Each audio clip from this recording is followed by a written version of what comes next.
Killer. Mm. All right, so we are live. I'm just gonna Wow. grab the link over here on Twitch. Sure. So and send that to you guys so you can push that out, and we'll let Nick see. Hopefully, Nick comes and watches us. I think that would be Is that cute. how they watch it though? Is through Twitch? Yeah. Yep. Yeah. Everything's through Twitch. So yeah, we're live right now. Checking that out over there. So we're all good. Everything looks good. So yeah, thank you guys so much for the love of sports. NFL draft special. I hope you guys are excited. We got our Buddhas. We got our Jags fans. What else could we want today?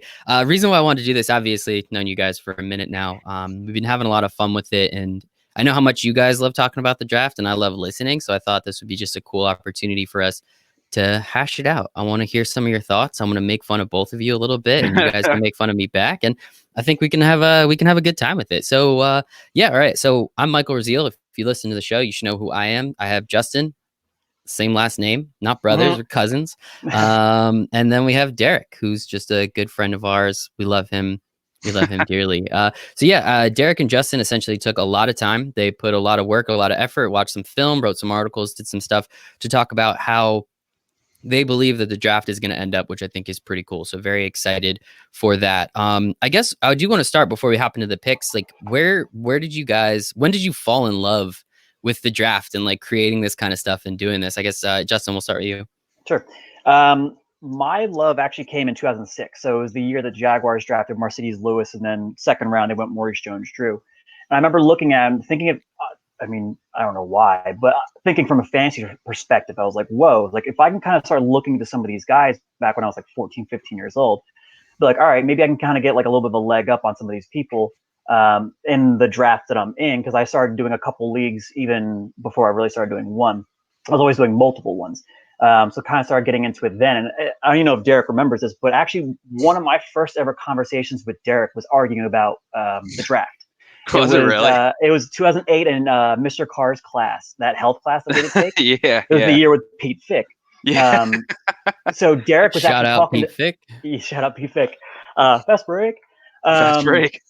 So one of the things, Derek was actually talking to somebody else in the class about, I don't remember which prospect it was. And I turned around, I was like, yo, you're wrong, and this is why.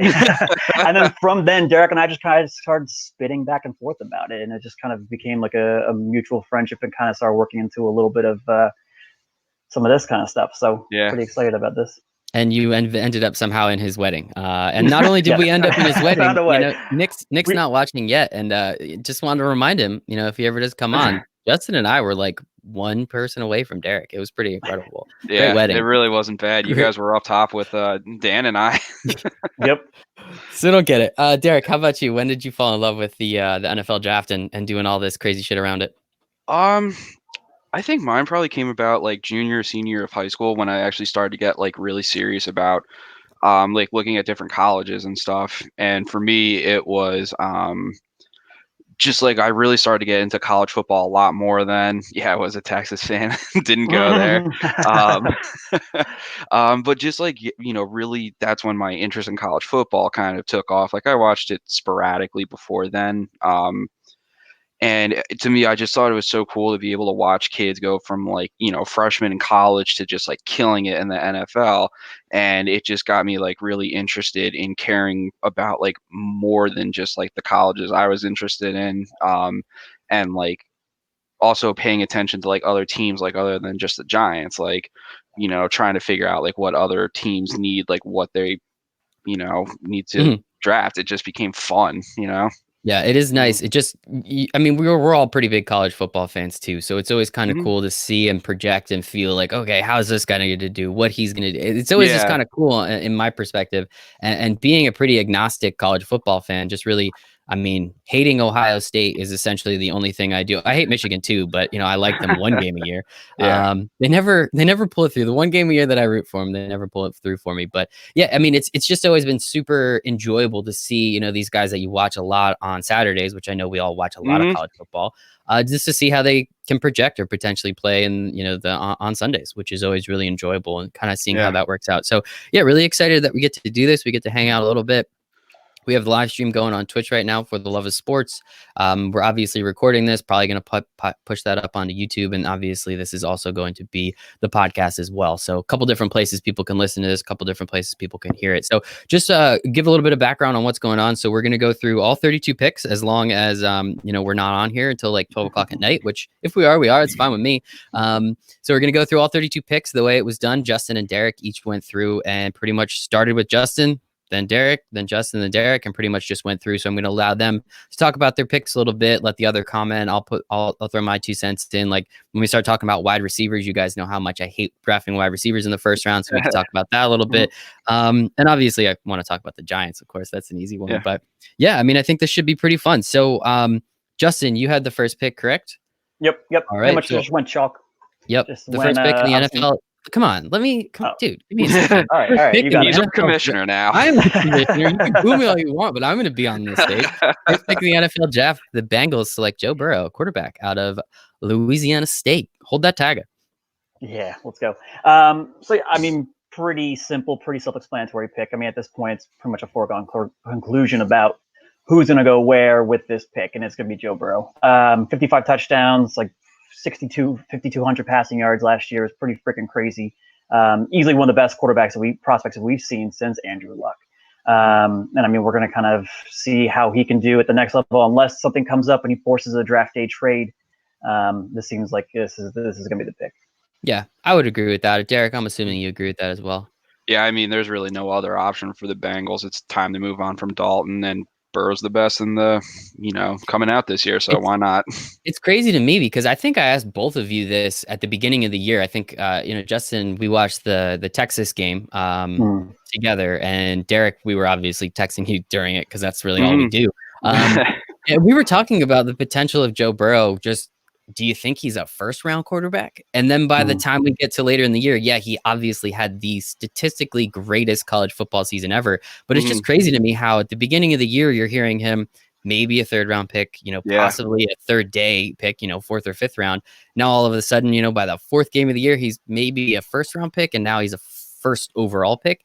It is crazy to me to see kind of that, hate to use it, meteoric rise from pretty much, I mean, he had 16 touchdown passes last year. Yeah, it's like a junior at LSU. So how do you guys feel about that? Like the fact that like he pretty much, not that he didn't come from out of nowhere, he was highly touted out of high school, I think, if I'm not mistaken, going to OSU, transferring. Do you think there's any cause for concern there? Yeah, like I hate to say like he didn't beat out Dwayne Haskins. Haskins wound up throwing for 50 touchdowns in his one season and was a first round pick. So it's not like, he lost out to some scrub. And then, he goes to LSU, and LSU's never been known for being a QB friendly offense. They just haven't until this year with Joe Brady. So I think it is a little concerning.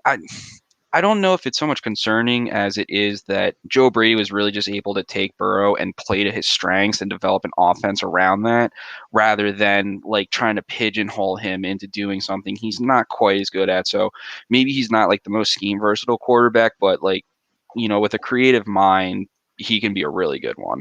And he has a young offensive coordinator / head coach that can kind of replicate what he was doing at LSU. So something like that can kind of help him out. Plus, also, it helps that he kind of sat at Ohio State a little bit, kind of watched and learned from a lot of great coaches, a lot of great players that he was around. And I mean, also kind of helps when you have Jamar Chase and Justin Jefferson you're throwing. Yeah, true. But, just a lot of things that Joe Brady did right, and that's why I think he's going to succeed at Carolina. Right. Yeah. I mean, his just ability to throw accurately is not something you can always teach, and his is off the charts. So, I mean, even if his arm strength isn't the best, I still think he can be like more than a good enough quarterback. I think, what you guys were saying, I mean, with the wide receivers that he had, it's just insane. You just laugh at how freaking good those guys are. It's like, it's just ridiculous. I mean, right next to the Alabama wide receivers, I would call it at least number 2, if not 1B in the nation, right? And with that, I mean, I would also say, yes, his accuracy was off the charts, but at the same time, his accuracy was off the charts against how many top 10 teams did he play? Now, like again, 8. Like, exactly. Like, that's insane. I mean, again, went through Oklahoma, which that's that is what it is. And then the Clemson game, Cool. obviously, he was incredible. So it was weird. And, you always can make that argument, oh, maybe he was playing with the best talent, which he was. Maybe they were playing nobodies, but he was playing with the best talent. But they were clearly going up against the best talent. And, I mean, just brutally annihilating them the whole way. It wasn't even like close in a lot of these situations. So, but just think of like the SEC teams that he was facing. Like LSU, you have two top corners in Derek Stingley and Christian Fulton. You have C.J. Henderson from Florida. You have Trevon Diggs from Alabama. So all these teams that they're constantly playing and facing all this like great competition. I mean, he kind of he passed the test. Yeah, he definitely did. I would say. Awesome. All right. So that was pick number 1. That was Justin. So we really have to mention that pick number 2 was Derek. I just want everyone to understand that. I had nothing to do with this. Pick number 2 of the NFL draft, the Washington Redskins take Tristan Wirts, offensive tackle out of Iowa. I'm glad you're laughing because I think let's hear it, Derek. Derek, tell us why, as an Ohio State fan, they should not draft Chase Young. So again, this is not my prediction. Like no sane person would ever think that the Redskins are actually going to take Tristan Wirts over Chase Young. This is like if I were the GM of the Redskins, I think it makes more sense to get a blindside protector because like I'm operating under the assumption that Trent Williams probably isn't going to be back. It seems like there's just like too much that's gone on there for him to want to come back. So, Haskins played okay last year and came on a lot stronger towards the end of the year. And if you truly believe that like he's your franchise guy, even if you don't believe, actually, you have to go in thinking that he can be. So to maximize his talent and to keep him from getting killed, you have to get him protection.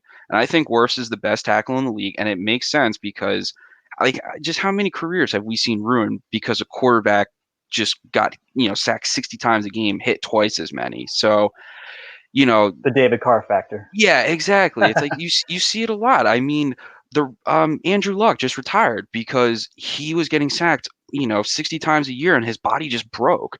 So I think that if you think you got to assume that Haskins is your guy, because if you don't, you might as well just draft Tua.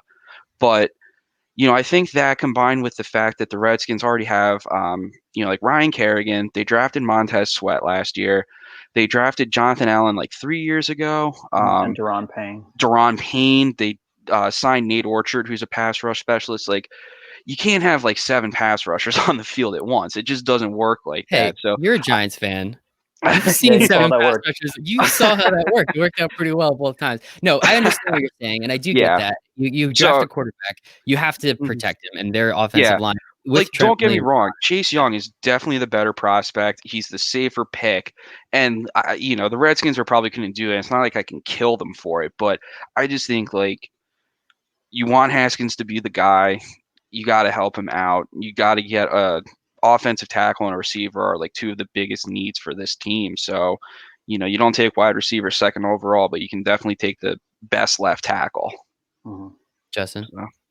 Yeah, I mean, I understand where he's coming from. My biggest thing is if you're gonna take a tackle, trade down. Like, and we didn't do this mock with trades because it's so hard to predict. Right. And obviously, there's certain ones that you can predict, and this would be one of them. Like, if they weren't going to go Chase Young or quarterback, you're trading back. Yeah, like if the Dolphins blow them away with like 2 or 3 first-round picks or something like that, then they'll trade back to 5, and taking a tackle makes a lot more sense. Like, don't worry, I get it. Yeah. Also, my other thing is, it's the same with the Jaguars with Yannick Ngakwe. I don't want to include the needs of teams yet until that player's traded. So, like, even though Yannick Ngakwe hasn't been traded yet, I don't want to go under the assumption that and then obviously just start making. Well, then again, coming back to edge rushers, you always need more edge rushers. Right. But you can only have one left tackle. You can only have one right tackle. The nice thing about Tristan Wirfs is he can play left, he can play right, and he can also play guard.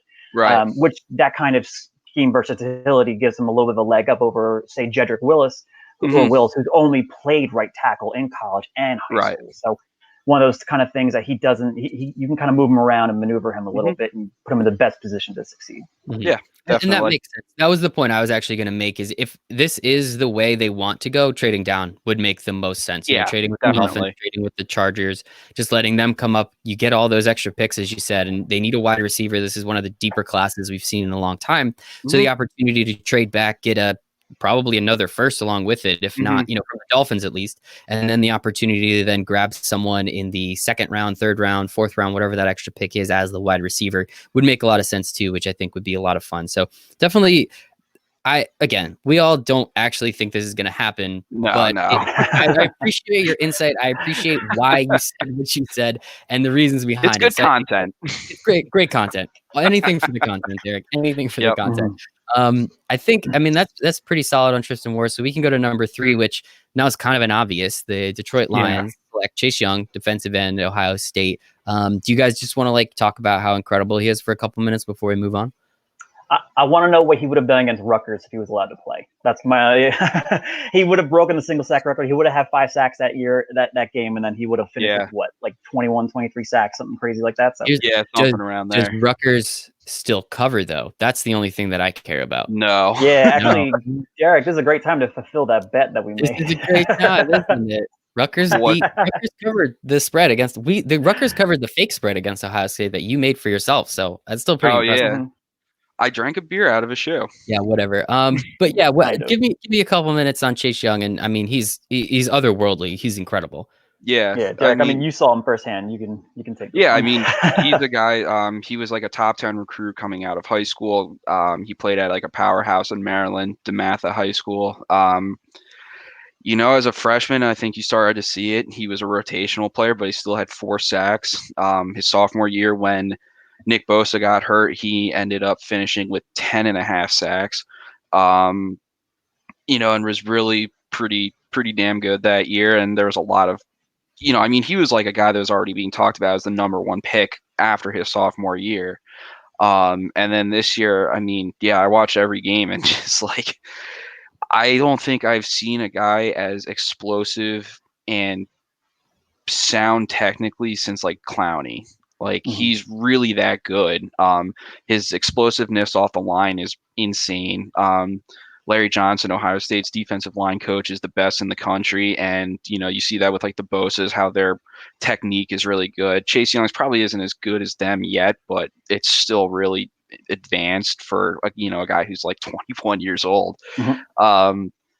And he really can change a franchise. I think the most common comparison I've seen for him is Julius Peppers, which makes sense. Just the body frame, the speed off the edge. He just has everything you want. And the crazy thing is he's not even a finished product yet. And I don't know if Matt Patricia's going to stick around too long to coach him, but maybe if you get another defensive-minded coach in there, really can take advantage. And I wouldn't be surprised if this dude averages 15 sacks a year for the next 10 years. I like it. I like the hyperbole too. But at the same time, I do think he is incredible. I think he's going to be very, very good in some capacity, in whatever capacity. And I think here's a question. Do you think he will have the same type of impact on the Lions as maybe Joey did on the Chargers or Nick did with the 49ers? Yeah, I think so, because he'll be going to a team that also has Trey Flowers. So, he probably won't see, he'll probably see more one-on-ones than he would if he went to the Bengals or, I don't know, maybe to the Redskins. But I think he's going to have an opportunity early. He's going to go there and already be one of the best players on that defense. So, you kind of just got to let him get out there and get going. I love it. Let him get out there and get going. So perfect. So with the number 4th pick, this is Derek's pick again. I know he just talked a lot about the last 2, but we had to let him have the Ohio State one. With the 4th pick in the NFL draft, my New York Giants select New York Giants. New York Giants select Andrew Thomas, offensive tackle out of Georgia. Obviously, we know the Giants need any type of person that can be on the offensive line. We saw Daniel Jones. Pretty much, he gets destroyed. Touched. He fumbles the ball. He got destroyed a bunch last year, so we'll see how it happens there. But I guess with Wirfs gone, why do you think Andrew Thomas is the second best tackle in the draft? It's funny because I actually kind of went full circle on Andrew Thomas. He was the guy after the season ended, I was typically slotting to the Giants, and then the combine happens and kind of get infatuated with Wirfs or Mekhi Becton or someone like that, and Andrew Thomas kind of got lost in the shuffle. But just going back through, looking at some of his film and just looking at his accolades and how he did, like, I use PFF a lot for offensive linemen because I think that they're actually really good with Merry offensive linemen. Christmas. Thank you. I think that Thomas, he was a 3-year starter at Georgia. He faced some incredible pass rushers. And I just think he's a true left tackle. I think his technique still needs some work, but like he's got the athleticism for it. And I just think that he's the guy that is accomplished and has the upside, and it just makes sense. Like Wills or Becton are a little bit more risky. So for the number 4 overall pick, I want a safer pick. And I just think Thomas makes the most sense. And, like you said, got to keep Daniel Jones upright. Yep. Justin? Yeah, I was going to say, pretty much going off of what Derek said, is of the 4-5 main offensive tackles that are coming out in this year's draft, Thomas is definitely the safest of all of them. So having him and kind of just, he's like one of those plug and play players, just like put him in there, put him at left tackle, and he'll be good. He won't be anything exceptional. He won't be one of those all-time greats, but he's going to be a solid left tackle that you can rely on and depend upon. Yeah, and I mean, and I think with the Giants situation, maybe you start him off at right tackle, because you still have Solder probably for the next year or two, unfortunately. So you can, get him used to the speed of the league on the right side, and when they dump Solder, move him over to the left side. Yeah. Hopefully, never forget, Nate Solder gave up more sacks than Eric Flowers in a Giants uniform. Really Literally, something. Never ever forget that. Next time anyone out there complains about Eric Flowers, me being one of them. Eric Flowers just signed a contract extension with the Redskins, though, at guard. So it's kind of funny. Dolphins, 33 for 30. Sorry, yeah, Dolphins, yeah, that's right. But it's funny because the Jaguars actually started him out at guard, and then it's kind of funny seeing how he's improved upon just that little position switch. So hey, man, you never know what a position switch can do on these players. If it works, it works. I don't think anyone's going to complain about it. So I want to stop here for a second because I think this is a really great point. We talked about it at number 2 with the potential trade. If the Redskins actually want to, they are looking to take an offensive lineman. Most likely, they're going to try and trade back. Right here, even if we don't, play with the first couple picks, assuming Chase Young goes 2, and then, the Lions and the Giants are 2 really great spots for one of these teams, such as the Dolphins, the Chargers, potentially the Panthers, to move up. What do you think is the most, I don't know, I don't want to say best case scenario. Looking at it from a Giants perspective, Derek, you can comment on the best case scenario. But Justin, from like the most realistic scenario, which one of those 3 teams do you actually think could trade up to 3 or 4 to grab either Tua or Herbert, whoever they have a little higher on their board? Yeah, I mean, it's definitely the Dolphins. The Dolphins have the ammunition to move around.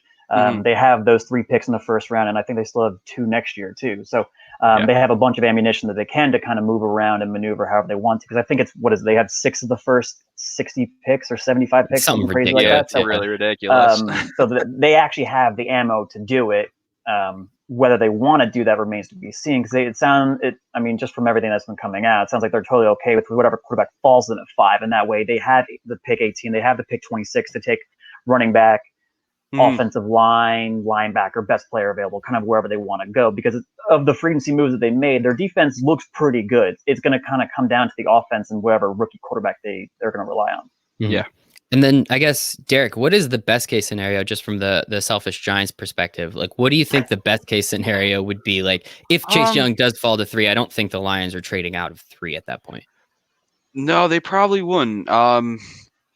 I don't know. I mean, honestly, I think the Giants might be stuck in a position where they actually stay put. I think that if any trades happen, it's with 2 and 3. I doubt that, anybody trades up to 4. I don't know. I mean, I think the Raiders have 2 picks. The Dolphins have 3. The Jaguars have 2, potentially 3, whatever happens with Ngakwe. I mean, of those teams you listed, like, are the Raiders really going to trade up for Tua? I don't know, because he's injury prone. I don't know if that really, kind of would dissuade them. Does moving to a new market, though? We've kind of seen that with the Chargers. They were super in on Tom Brady because they moved to a new market. Now they need fans. Yeah. Like, do you think anything like that could really come down from the bullhead of Mark Davis? Who knows? Because the dude's crazy. So, it's certainly possible he could try and do something like that. I don't know. I think really, like I said, I think the Giants are probably, I'm looking at the draft order. I think the Giants are probably stuck at 4, which isn't the worst thing in the world. They could just take their pick. I think, I really do think that the the trades come at 2 or 3. Okay. You know, I think that if Washington does what most people expect and takes Chase Young, then someone will trade up to 3 to try and take Tua, whether that's the Chargers, the Dolphins, or maybe the Raiders. Or if, you know, a team trades out of, or if Washington ends up trading out of 2, okay, then Chase Young goes at 3. No one's trading up for 4 for Herbert. So, you know, I think the Giants most likely are just going to end up picking at 4. Okay, and that makes sense. And another, just out of curiosity, again, just out of selfishness, a lot of people see Isaiah Simmons in this spot, and also Jeffrey Okudah is still on the board with everything that's going. We know the Giants drafted like 12 defensive backs in the last 2 years. None of them look that great. Bradbury. Yeah, none of them are great. And signed James Bradbury. None of them look great. Julian Loves looks okay as kind of that weird free safety kind of player, but you know. So do you guys think? Are you know? So who? I'm sorry. Derek made this pick. You're pretty steadfast with both of yours, considering again the Redskins as well and the Giants. You have a rookie quarterback or a second-year quarterback now. Yeah, you really, the number one thing you have to do is protect him. Yeah, I think if Jones looked like a lost cause last year, maybe I would be more willing to. I mean, like, I think both Simmons and Okudah are better prospects than Andrew Thomas is. And I think that, you know, it would definitely be great for the Giants to have Simmons who can do anything. I think corners become a premium position with how much they throw the ball around in the league now. And a guy like Okudah who can lock down a receiver, that it has a lot more value. But, you know, Jones showed a lot of promise last year, despite what we both thought would happen. And I think that you can take a reasonable step forward if he just has a better offensive line. I would hope so. Less fumbles, man. That's really all I'm looking for. Yeah, he had like 10 last year, and it was because he got hit on, like, you know, a second after the snap. I was going to say, also, hasn't Dave Gettleman never traded in the first round in his history of being a GM? I don't think he's ever moved up. I don't think he's ever moved down. I think he's always stayed. No, last year we moved up to get DeAndre Baker at like 31 or something. Yeah. Okay, that was trading. Okay, gotcha. My God, I forgot we even picked him. He is terrible. I'm really hoping his second year. I don't know. I was gonna say that's why I wouldn't give up. That's why I wouldn't take a cornerback that early if I'm the Giants, because like you put all that money in, you put all that capital into DeAndre Baker, into the kid out of Notre Dame Love last year, and then obviously you sign Bradbury, who I don't know. I know that you guys are kind of a little low on him, but I liked him. I know that he matches up well with big wide receivers. Yeah, I'll take literally anything after last year. Seriously. I don't care. It doesn't matter. I don't care who it was. I just wanted anybody. But yeah, we'll see. I think, again, just the way this is kind of unfolding is pretty cool. So we'll go to the number 5 pick. So this was Justin. Odds are Justin's, evens are Derek's. I think I got it now, guys. I think we're going to be good. The number 5 pick in the NFL draft, the Miami Dolphins select Tua Tagovoila, quarterback out of Alabama. Luke is watching. So shout out, Luke. You got your quarterback. Congrats, bud. Justin, tell us a little bit about Tua. Yeah.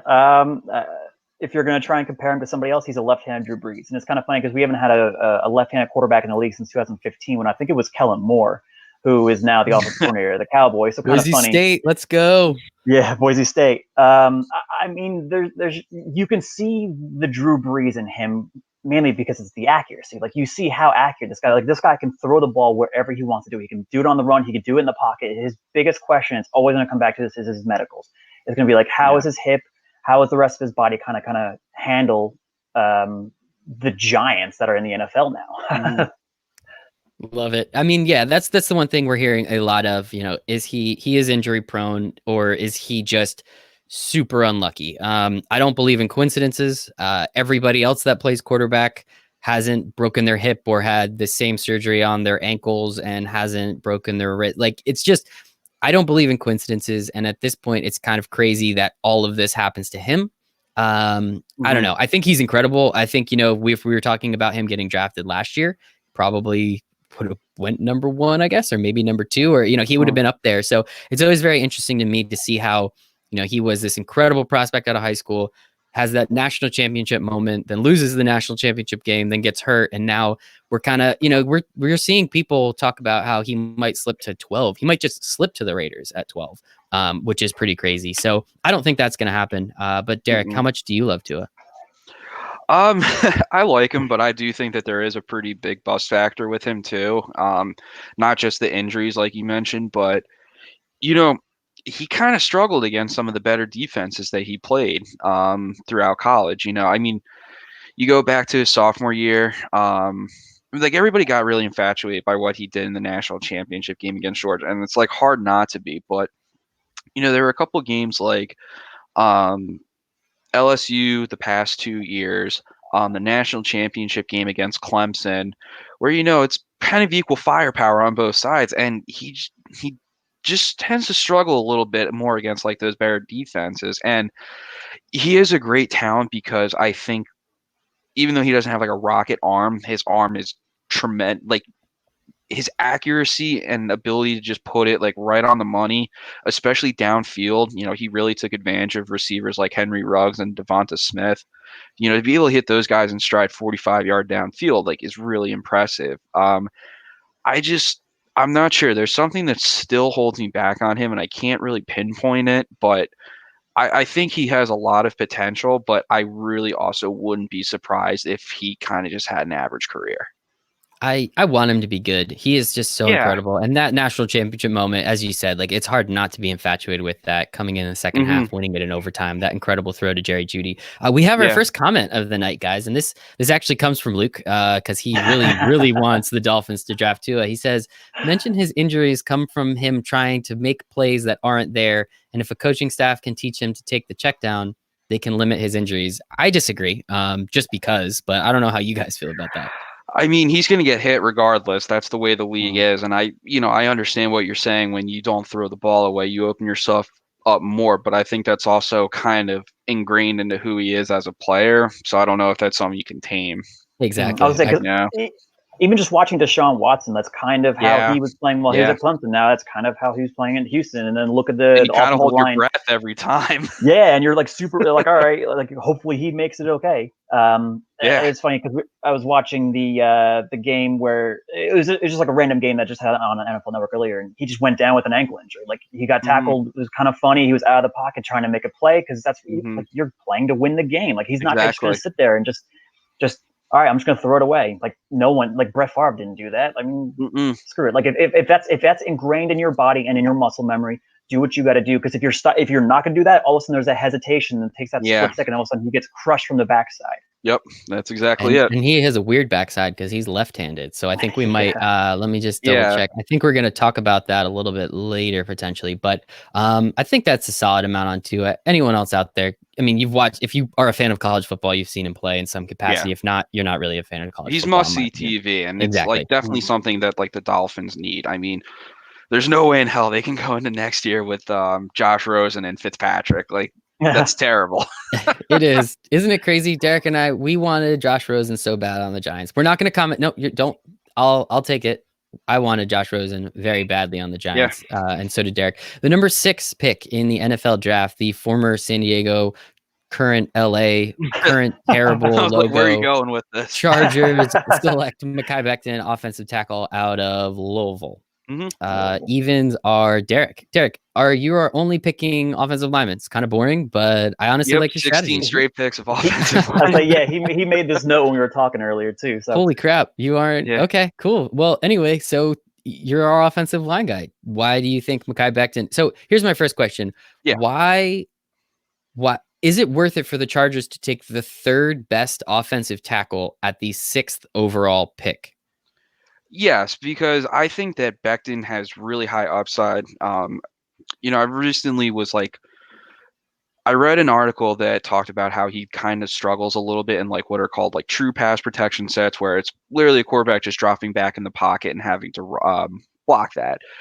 Not so much designed rollouts or screens to the other side of the field, stuff like that. And he struggles a little bit, but like you look at what he did at the combine and like what he can do when he really is in a groove technically, and it's insane. He's just a mountain of a human being. He's like, what, 330, 340, Justin? 360. He's a big boy. Okay, so I was underchanging him. Yeah, I was gonna say there's some kind of we don't know what way he kind of played at last year. Like, he was around like a 340, 355, because obviously they're going to lose some weight while they're playing, while they're conditioning, all those kind of things. And sometimes certain offensive line coach want them to kind of try and stay at their weight. That way they don't kind of start dipping off towards the end of the season. So right. But I mean, when you're a guy that's 360 pounds, if you lose 10, 15 pounds, you wouldn't even notice it. Yeah, and it's just crazy to think like what this guy can do. I mean, it's still a little worrisome, but because he almost reminds me of like, remember how people fell in love with Greg Robinson? Like, I feel like it's that level of athleticism that you're seeing. I think that Becton's more advanced in where he is technically than Robinson was coming out, and like especially just like the differences in offense make Becton a little bit more knowledgeable of his technique in pass protection. So I think it's worth taking because your options here are either Jordan Love or Justin Herbert for a quarterback. And, we'll probably get into this a little bit more later. I'm not too high on either of them. I think they're more second round guys. Are they going to go second round? Probably not. They're probably going to go first round. But I don't think it's a massive drop off between those two guys and say like Jacob Eason. So I think if you can get a guy who's a more surefire thing at your left tackle position, which is, left tackle is the reason why Phillip Rivers is no longer like really that viable of a quarterback. I know he signed with the Colts, but he's going downhill because he's been taking a lot of hits. So this pick isn't going to win them more games next year necessarily, but you put yourself in a top 5 position again next year when it's a much better quarterback class. So you might as well take the lumps and take a guy whose upside is absolutely insane. So with that, though, again, just looking at a couple of the picks that are behind him, Isaiah Simmons still on the board, Jeffrey Okudah still on the board. The Chargers have always needed cornerback help, I feel like, in the division with the Kansas City Chiefs, where they're, Patrick Mahomes is slinging it for 450 yards a game. Again, it's a hard transition for any college cornerback to go right to the NFL, but the same essentially applies there as well. Like, okay, he might not be great next year, but Okudah can then turn into be potentially one of the better cornerbacks in the league at some point. Wouldn't that make sense considering Patrick Mahomes is probably going to be around for the next 10 or 15 years? Justin says no. I'll let Derek define. Okay, no, Justin's talking. No, go ahead, Justin. I was going to say mainly because their cornerback play is pretty set right now. Like they signed Chris Harris, they have Casey Hayward, they have Derwin James at safety. It's like and Desmond King still, right? And Desmond King is still around. Yeah. It's like you're pretty set at corner right now. If you want to kind of go a different route, then that's totally okay. But I wouldn't go corner. There is a lot of people. I think it's Matt Miller is one of the big ones where he really wants Isaiah Simmons and Derwin James on the field. Yeah, I see that, and it's that to me like it sounds like that would be fun to play in like Madden, but like that's just really not going to work like in a professional setting. I just don't think.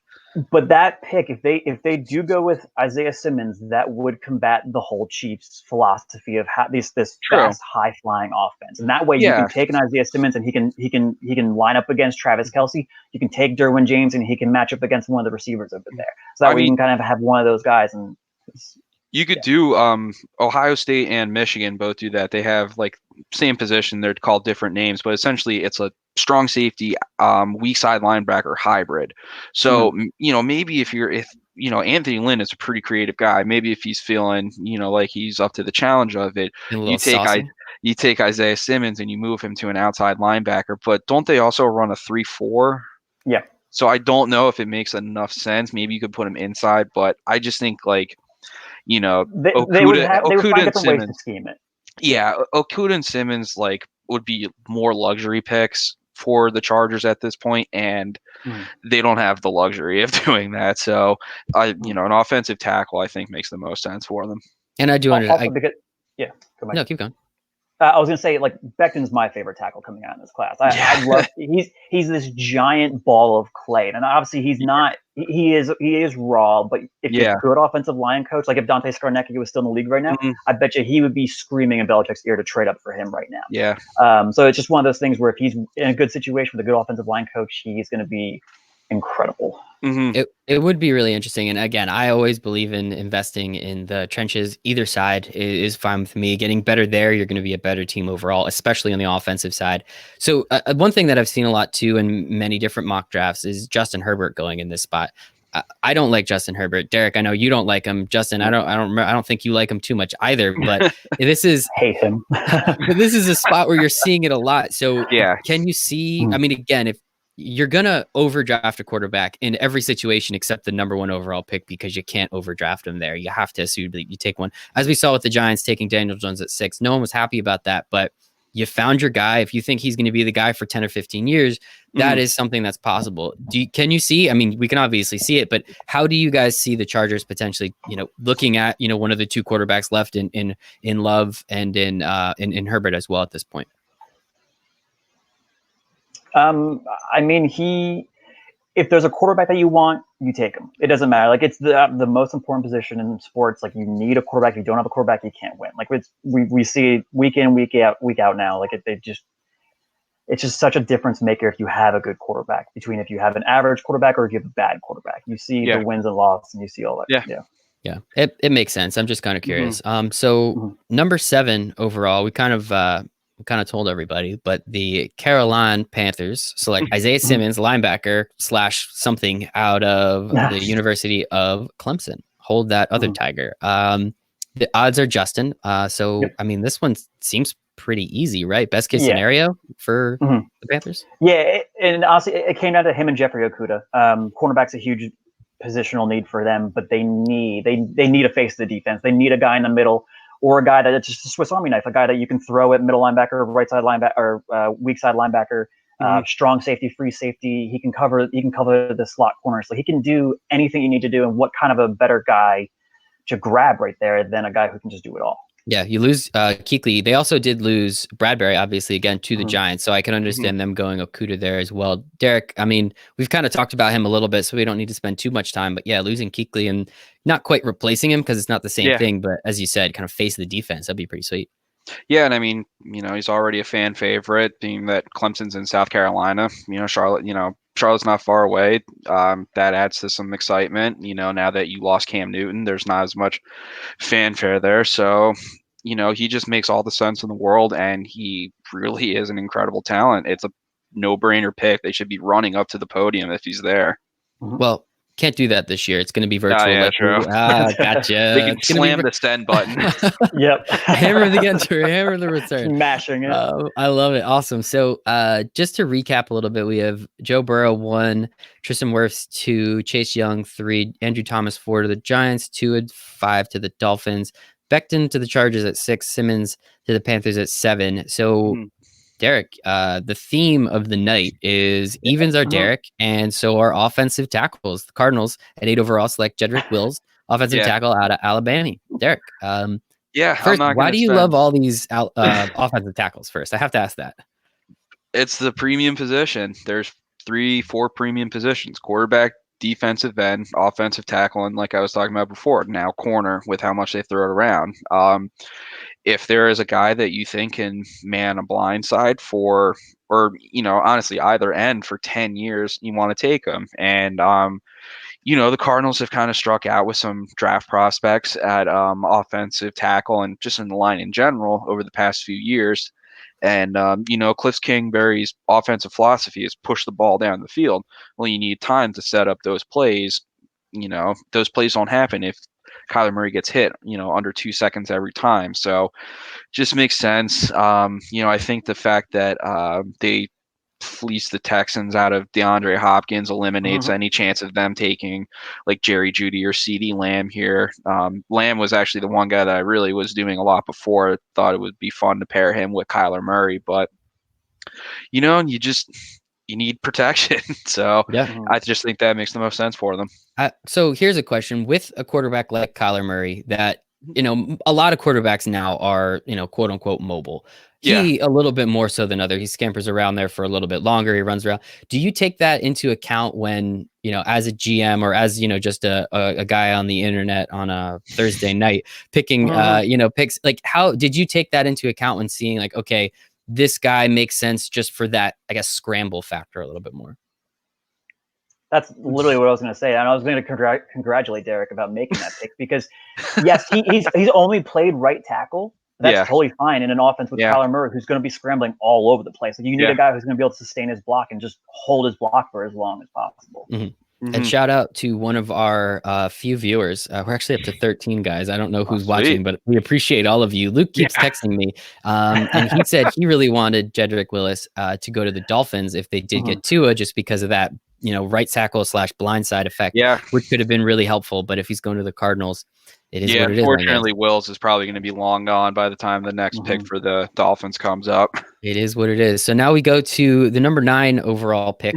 Justin got to pick. Did you guys do odds and evens so that Derek could get the Giants and you could get the Jags? Yeah. Just out of curiosity. Yeah, but I don't think I won the Jaguars pick. So this is the one that I wanted. True. So that's true. So number 9 overall, the Jacksonville Jaguars take Jeff Okudah, this cornerback out of Ohio State. I mean, we've obviously talked a lot about him. It's pretty easy. The Jags lost their top 2 cornerbacks last year, Jalen Ramsey, and then they just traded away AJ Boye.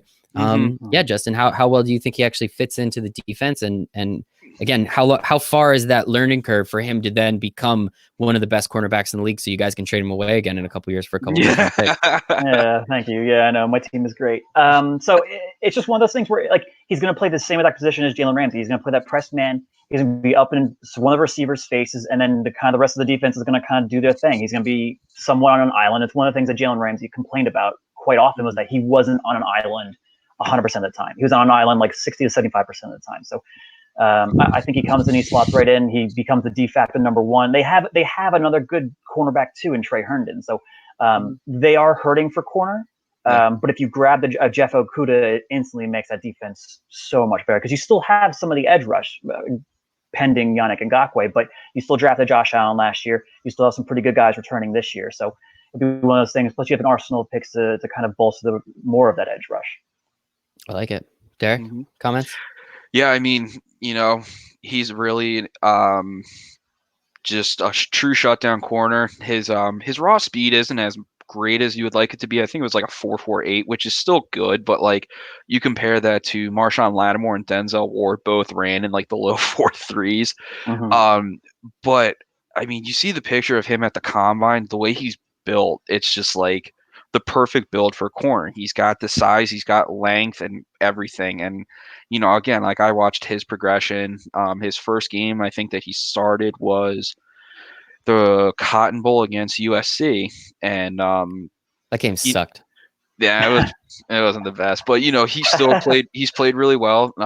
He gave up some throws to Sam Darnold, but looked solid. His sophomore year, he saw more playing time, but didn't really click until the Rose Bowl game against Washington. And then, this year is kind of like the same thing with Chase Young, where he's a guy that everybody's kind of saying like this, he could be a top 15 pick with a really good year. Well, now he's, he might end up actually being a top 5 pick. That's just the potential that he has. So, that's the point I was going to make, is in a lot of these situations, in many of the mock drafts you see, obviously, with Chase Young going 2, a lot of the times you see Okudah going 3 to the Lions, which is incredible. I mean, Ohio State's defense, Texas, horns up, always talks about being DBU, but like, let's be honest, like, no, it's not even close. It's not even a question. Right, it is 100% Ohio State right now. Yeah, so I think the argument comes down to either Ohio State or LSU. Yeah, and honestly, I don't even think I still think it's Ohio State. So take that and run with it. It is kind of funny though that the top 3 potential picks that could go Burrow, Young, Okudah would have all been taught by Urban Meyer. Yeah, hell of a recruiter. And he teaches life and philosophy, and he's a really good guy, all around great human being. So I don't know if he's still teaching the ethics class at OSU. I'll say, let's give that Gator chomp and hear it again. Let's go. So back to our regularly scheduled programming of Derek picking evens and offensive tackles. We have Derek taking the Cleveland Browns, taking Josh Jones, offensive tackle out of Houston. I'll be honest, this is starting to get ridiculous. I know. I promise. I do not think an offensive tackle. I don't think 5 will go in the top 10, which I could understand. But Houston, like, I don't know anything about this guy. I'll be honest. Why do you think he's worthy of a top 10 pick? Especially to a team that actually needs an offensive lineman and can't use like a project. Well, again, that's kind of this. The Browns are actually a pretty well constructed team, except for their offensive line, which is honestly just atrocious. So, you saw a regression last year in Baker Mayfield, and I think part of that was like the play calling change, but a lot of that stemmed from the fact that the protection was just so bad it had to speed everything up. So I know he's like the best prospect from a small school. I think I read that he didn't allow a single sack over his last 2 years as a starter, and he was like a 3-year starter or something like that. He has the athleticism, 4-year starter. Thank you. So no sacks over his last 2 years. Kept his quarterback upright. He's got really good athleticism. He has like the length that you're looking for, like the long arms, like the 6'6" body, the lean 6'6" body at 213, 215, something like that. Is he going to take a little bit of time to adjust to the league? Yeah, probably. Like that is a really big jump to go from Houston to the NFL. Maybe you start him off on the right side, and maybe he is a little bit of a developmental player, but I think his upside really warrants it. And again, it's, the Browns have some holes, but I think for the most part, offensive line is like easily their most pressing need. Make the pick and just, trust your coaches to coach them up. I was gonna say normally I would rip into Derek for this pick because on the outside looking in, it looks like a terrible pick, but at the same time, this guy crushed the Senior Bowl. Like he was dominant over there, and it's just one of those things because he was a 4-year starter there. Every single year he had a different offensive line coach, so he always had a different voice in his head, just constantly telling him something different to do. So it could be one of those things that either stunted his growth as a left tackle. So it remains to be seen how good he can be, but I know that he's one of those PFF darlings, and Derek loves that. So it's just one of those things where we'll kind of see how he does once he kind of gets thrown into the spotlight of being in Cleveland. Yeah, and don't get me wrong, like I think 10 is probably a little bit ambitious for him. I think the Browns are probably hoping that Wills or Becton fall to them. But that's just the way it worked out in this draft. Yeah, with you only taking offensive linemen, yes, that's the way it changes eventually. Don't worry. I know it does. So one thing I would say, I've actually been hearing a little bit today. I can't remember who said it. It might have been one of the guys from NFL, Rappaport, Garrett Farrell, or Pelissero. One of them said the Browns are looking to actually trade back with the Buccaneers or the Broncos just so that they can get, if not this gentleman, the guy from Boise State. So Cleveland to Cleveland, I think would just be. I mean, that's fun. That's a T-shirt, right? So CJ, if you're watching, make that T-shirt. I was going to say also, and I can't take credit for this because I think it was Ian Rappaport or Adam Schefter, one of the two that kind of looked it up. It would be the 5th time ever that a team with the name of the city would have been drafted by that player. So like Ezra Cleveland going to the Cleveland Browns. So just one, and that's I can't even remember the other 4 guys because they were all nothing noticeable, but. That'll be pretty cool though. But yeah, I understand. Again, I will always say offensive line, defensive line, forever and always. Might be a little bit of a stretch, but you both seem to agree here, and the way that everything fell, it makes sense. But I do think that's another prime spot for someone to trade back, such as the Browns to trade back. Yeah. And so that way, when the run on wide receivers does start, it might start a little bit earlier. So Justin is odds, and he has the New York Jets taking Jerry Jeudy at number 11, wide receiver out of Alabama. Is he the clear-cut number 1, or could you see CeeDee Lamb going here as well? No, actually, I prefer CeeDee Lamb. There's one thing that Adam Gase is going to be looking more at than like CeeDee Lamb or Henry Ruggs. Jerry Jeudy is the best route runner in this class. So even Adam Gase can't mess that up with him getting open. So I think that's kind of what, it's not what he's going to be looking at, but it's one of those factors where he's going to be looking at him and CeeDee Lamb and Henry Ruggs. Be like, okay, well, Ruggs is the speed guy. CeeDee Lamb is that DeAndre Hopkins, that 4.5, 40 kind of speed, but he's going to be a beast over the middle and yards after the catch. But Jerry Jeudy, I'll always be a CeeDee Lamb guy through and through, but Jerry Jeudy is that clear-cut 1B. Yeah. I like that. I think Jerry Jeudy, again, watching a lot of Alabama, watching a lot of just CBS. Alabama's pretty much always on if it's not Florida. It was just so enjoyable to watch those 4 guys essentially, or 5? No, 4. 4. So you had Jerry Jeudy, you had Henry Ruggs, Devontae Smith, and Jalen Waddle. Still incredible. He's still really, really good. Probably going to be a 2nd-round pick next year, I'm assuming. Same Smith. He'll be first. You think Smith? They're both. He's that good. It's gonna be insane. So maybe having Tua throw to you, and it's the chicken or the egg, which one came first kind of thing. But I think it was just so much fun to watch, and I think that part's pretty fun too. So the Jets, yes, they need a wide receiver. They do have to help Sam Darnold. They also don't have a very great offensive line. I know they've done a couple things to improve that this year, but I mean, again, the way the board fell, if we're taking, some dude out of Houston at number 10, it's going to be a little difficult. But in other situations, can you see them instead of, foregoing the wide receiver to potentially take one of the top 4 offensive tackles if they're still on the board? Yeah, if this was my pick, it would have been an offensive tackle. Well, we know that, Derek. That's easy. No, I mean, I think that it's got to be one of the two. I don't know. The receiver class is pretty deep this year, so maybe the Jets feel like they can grab like a tackle that falls to them at 11 and maybe get a receiver in the second round.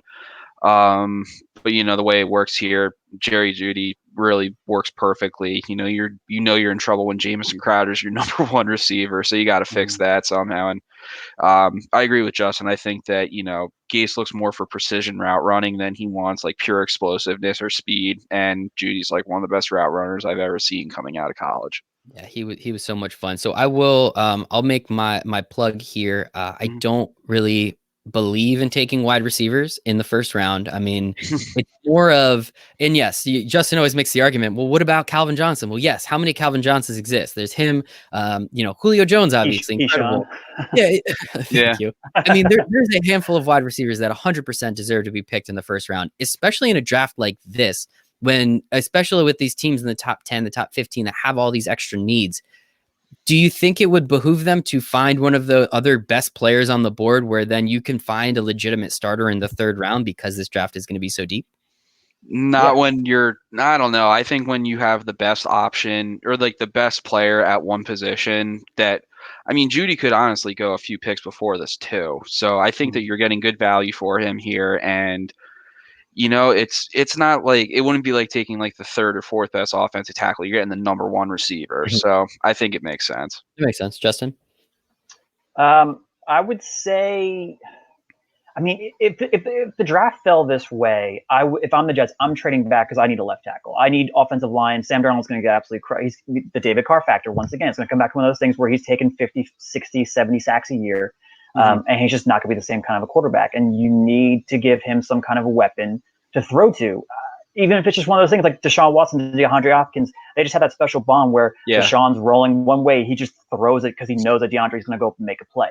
Even though he's outside the pocket constantly all the time because Bill O'Brien just can't protect him well enough. He keeps bringing all these other guys. You bring in Tunsil. Tunsil looks pretty good. You bring Titus Howard Titus from Howard last year. Yeah. And it just didn't work out. So I would trade back if it fell this way to me. Also, they still have a bunch of holes all over the offensive line, at tight end, at receiver. Running back doesn't look that great with Le'Veon Bell there. They still have holes at corner. So, you can kind of go any way, but at this point, you might as well just bring in the best player available.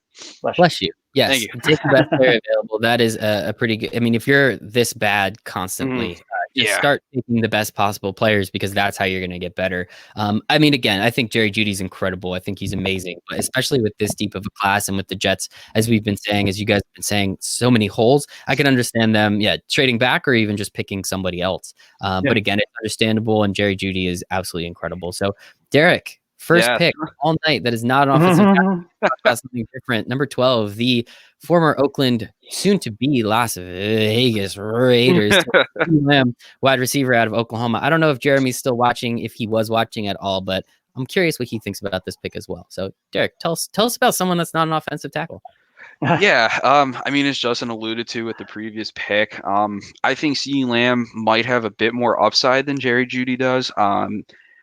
He kind of gets labeled as just like the top of the tree route runner, but he's not. He can really run everything. He might not be as great as Jeudy is with it, but what you really want, what you get with a guy like CeeDee Lamb is somebody who can just take any catch to the house.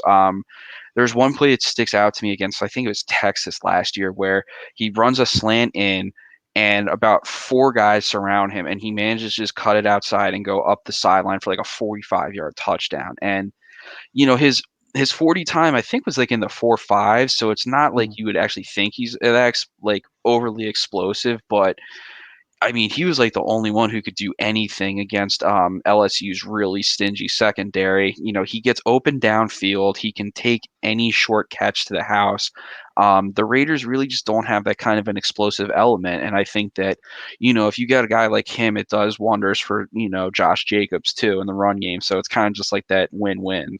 Mm-hmm. Awesome. Yeah, Justin? he's the best vision of any receiver that you're going to see coming on this year's draft. Like, Yeah. he'll catch a ball and then he has eyes in the back of his head where he knows that he can stop on a dime and just kind of just buoy around it, just kind of just go around him just a little bit, and then he's out to the house. So, and I know that.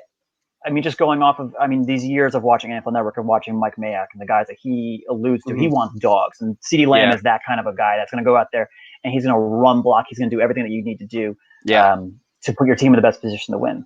I love that. And so we have a couple more viewers, and another comment from our favorite viewer, Luke. He says, and Luke's been stuck at home like all of us. And he loved the fact that the Dolphins have so many first-round picks. He's been doing a lot of mocks and listening to a lot of mocks. He says, I've listened to a lot of mock draft analysis this month, and I got to say, you guys are better. So shout out, Luke.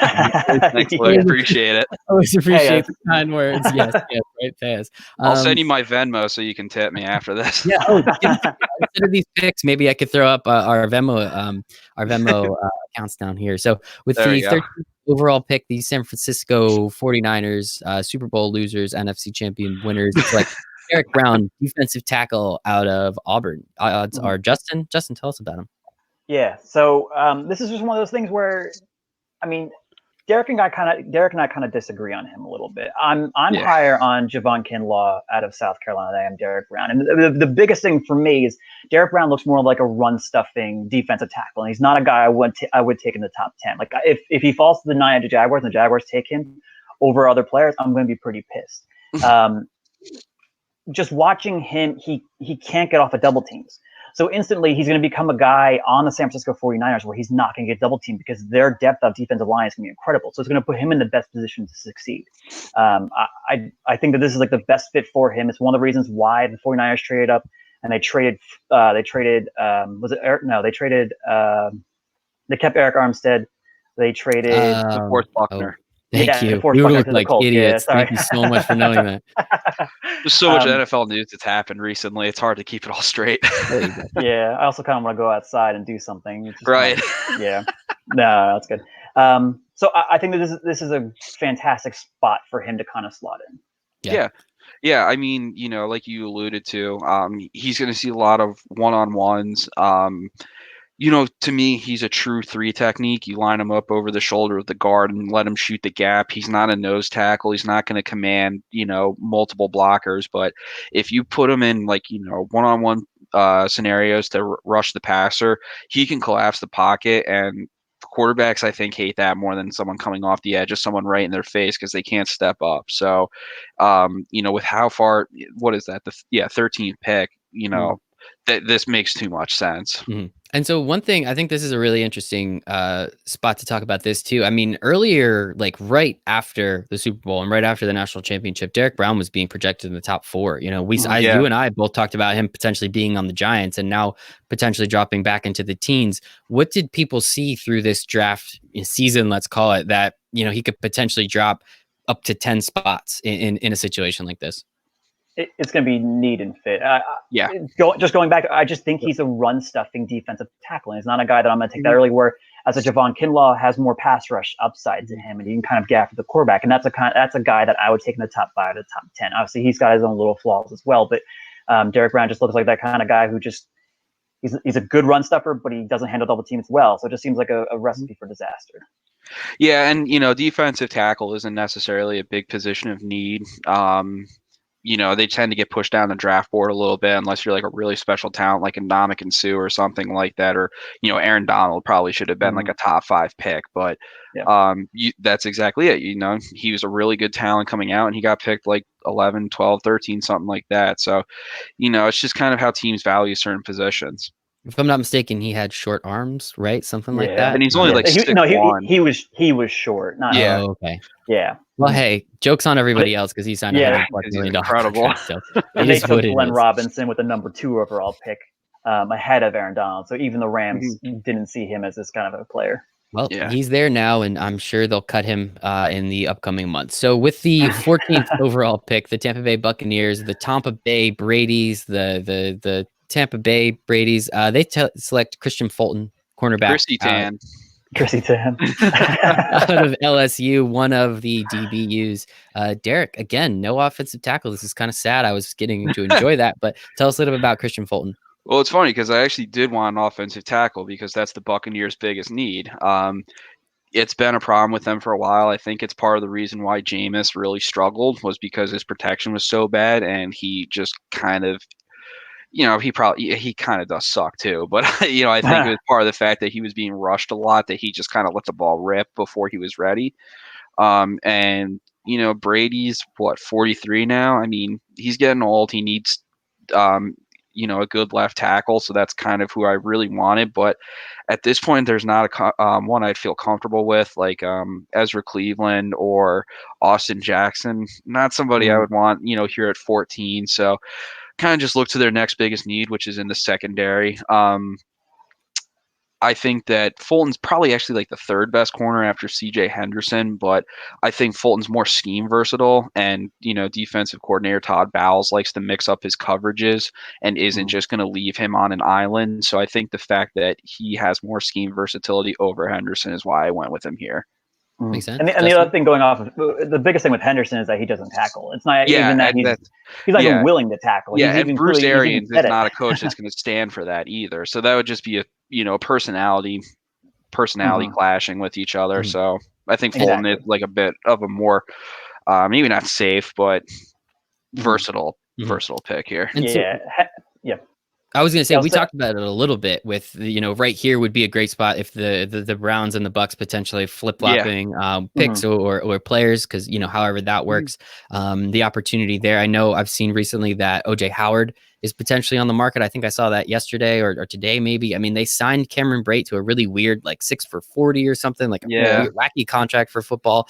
I never understood why they needed O.J. Howard, considering they had Cameron Brate. I think he was great. And now with the, rumors running amok about Rob Gronkowski, you don't need 3 tight ends potentially, which would be ridiculous.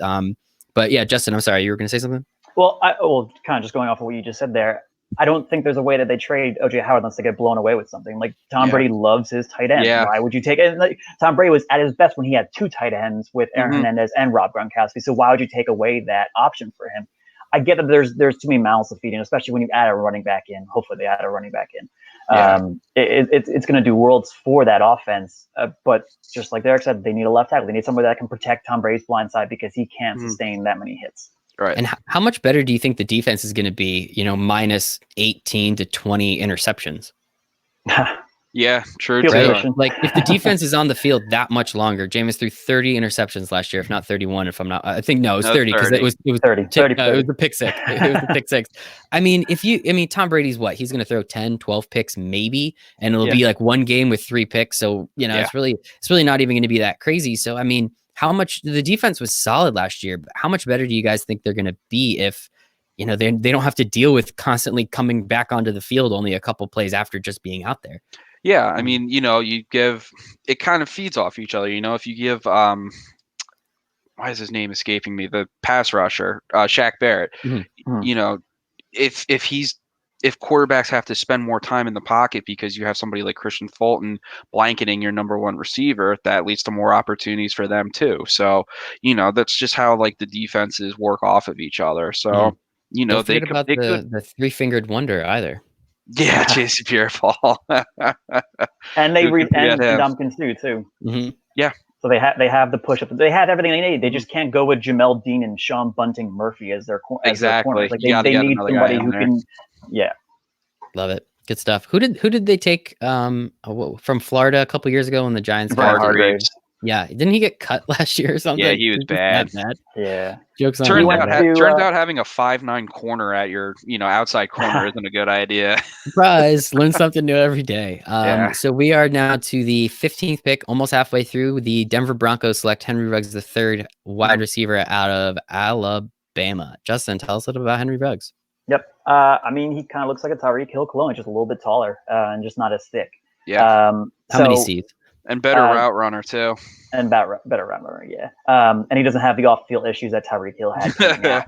So it's just one of those things where you have a number 1 wide receiver in Courtland Sutton, and the best thing for Tyreek Hill is having a number 1 guy in Travis Kelce. You have those other options that he can just kind of utilize his speed. But going off of what Derek said, he has the route running ability. He's just a better route runner than Tyreek Hill was when he was coming out of college. So kind of slotting into the spot and just matching up with Drew Lock, I think it's kind of a match made in heaven for them. And I think it's one of the reasons why the Broncos are desperately trying so hard to move up in the draft, to try and grab one of these top 3 wide receivers. Yeah. Derek? Yeah, I mean, again, the only other position I could really see them maybe going here is offensive tackle, because Garrett Bowles might be the worst left tackle I've ever seen in my life. So, but again, it's still too early for me to take a guy like Ezra Cleveland or Austin Jackson. And, Ruggs adds a speed element that Cortland Sutton doesn't have. So you get a little bit of dynamic playmakers at that position. Makes sense. And so, I mean, you see it, Drew Lock, is not Patrick Mahomes, but man, he can make a lot of different throws, and he's a lot of fun out there. And we've seen what Patrick Mahomes can do with Tyreek Hill. And then, as Justin said, with Travis Kelce. So you can have Cortland Sutton, you can have Henry Ruggs. And Derek, I asked you this question earlier, so I'll ask it to Justin, kind of knowing the answer. Is it worth it to take the 3rd best wide receiver at 15 overall, as we were talking about before, taking potentially the 3rd best tackle at 6? Like, is the 3rd best wide receiver that much better than any of these other areas in need?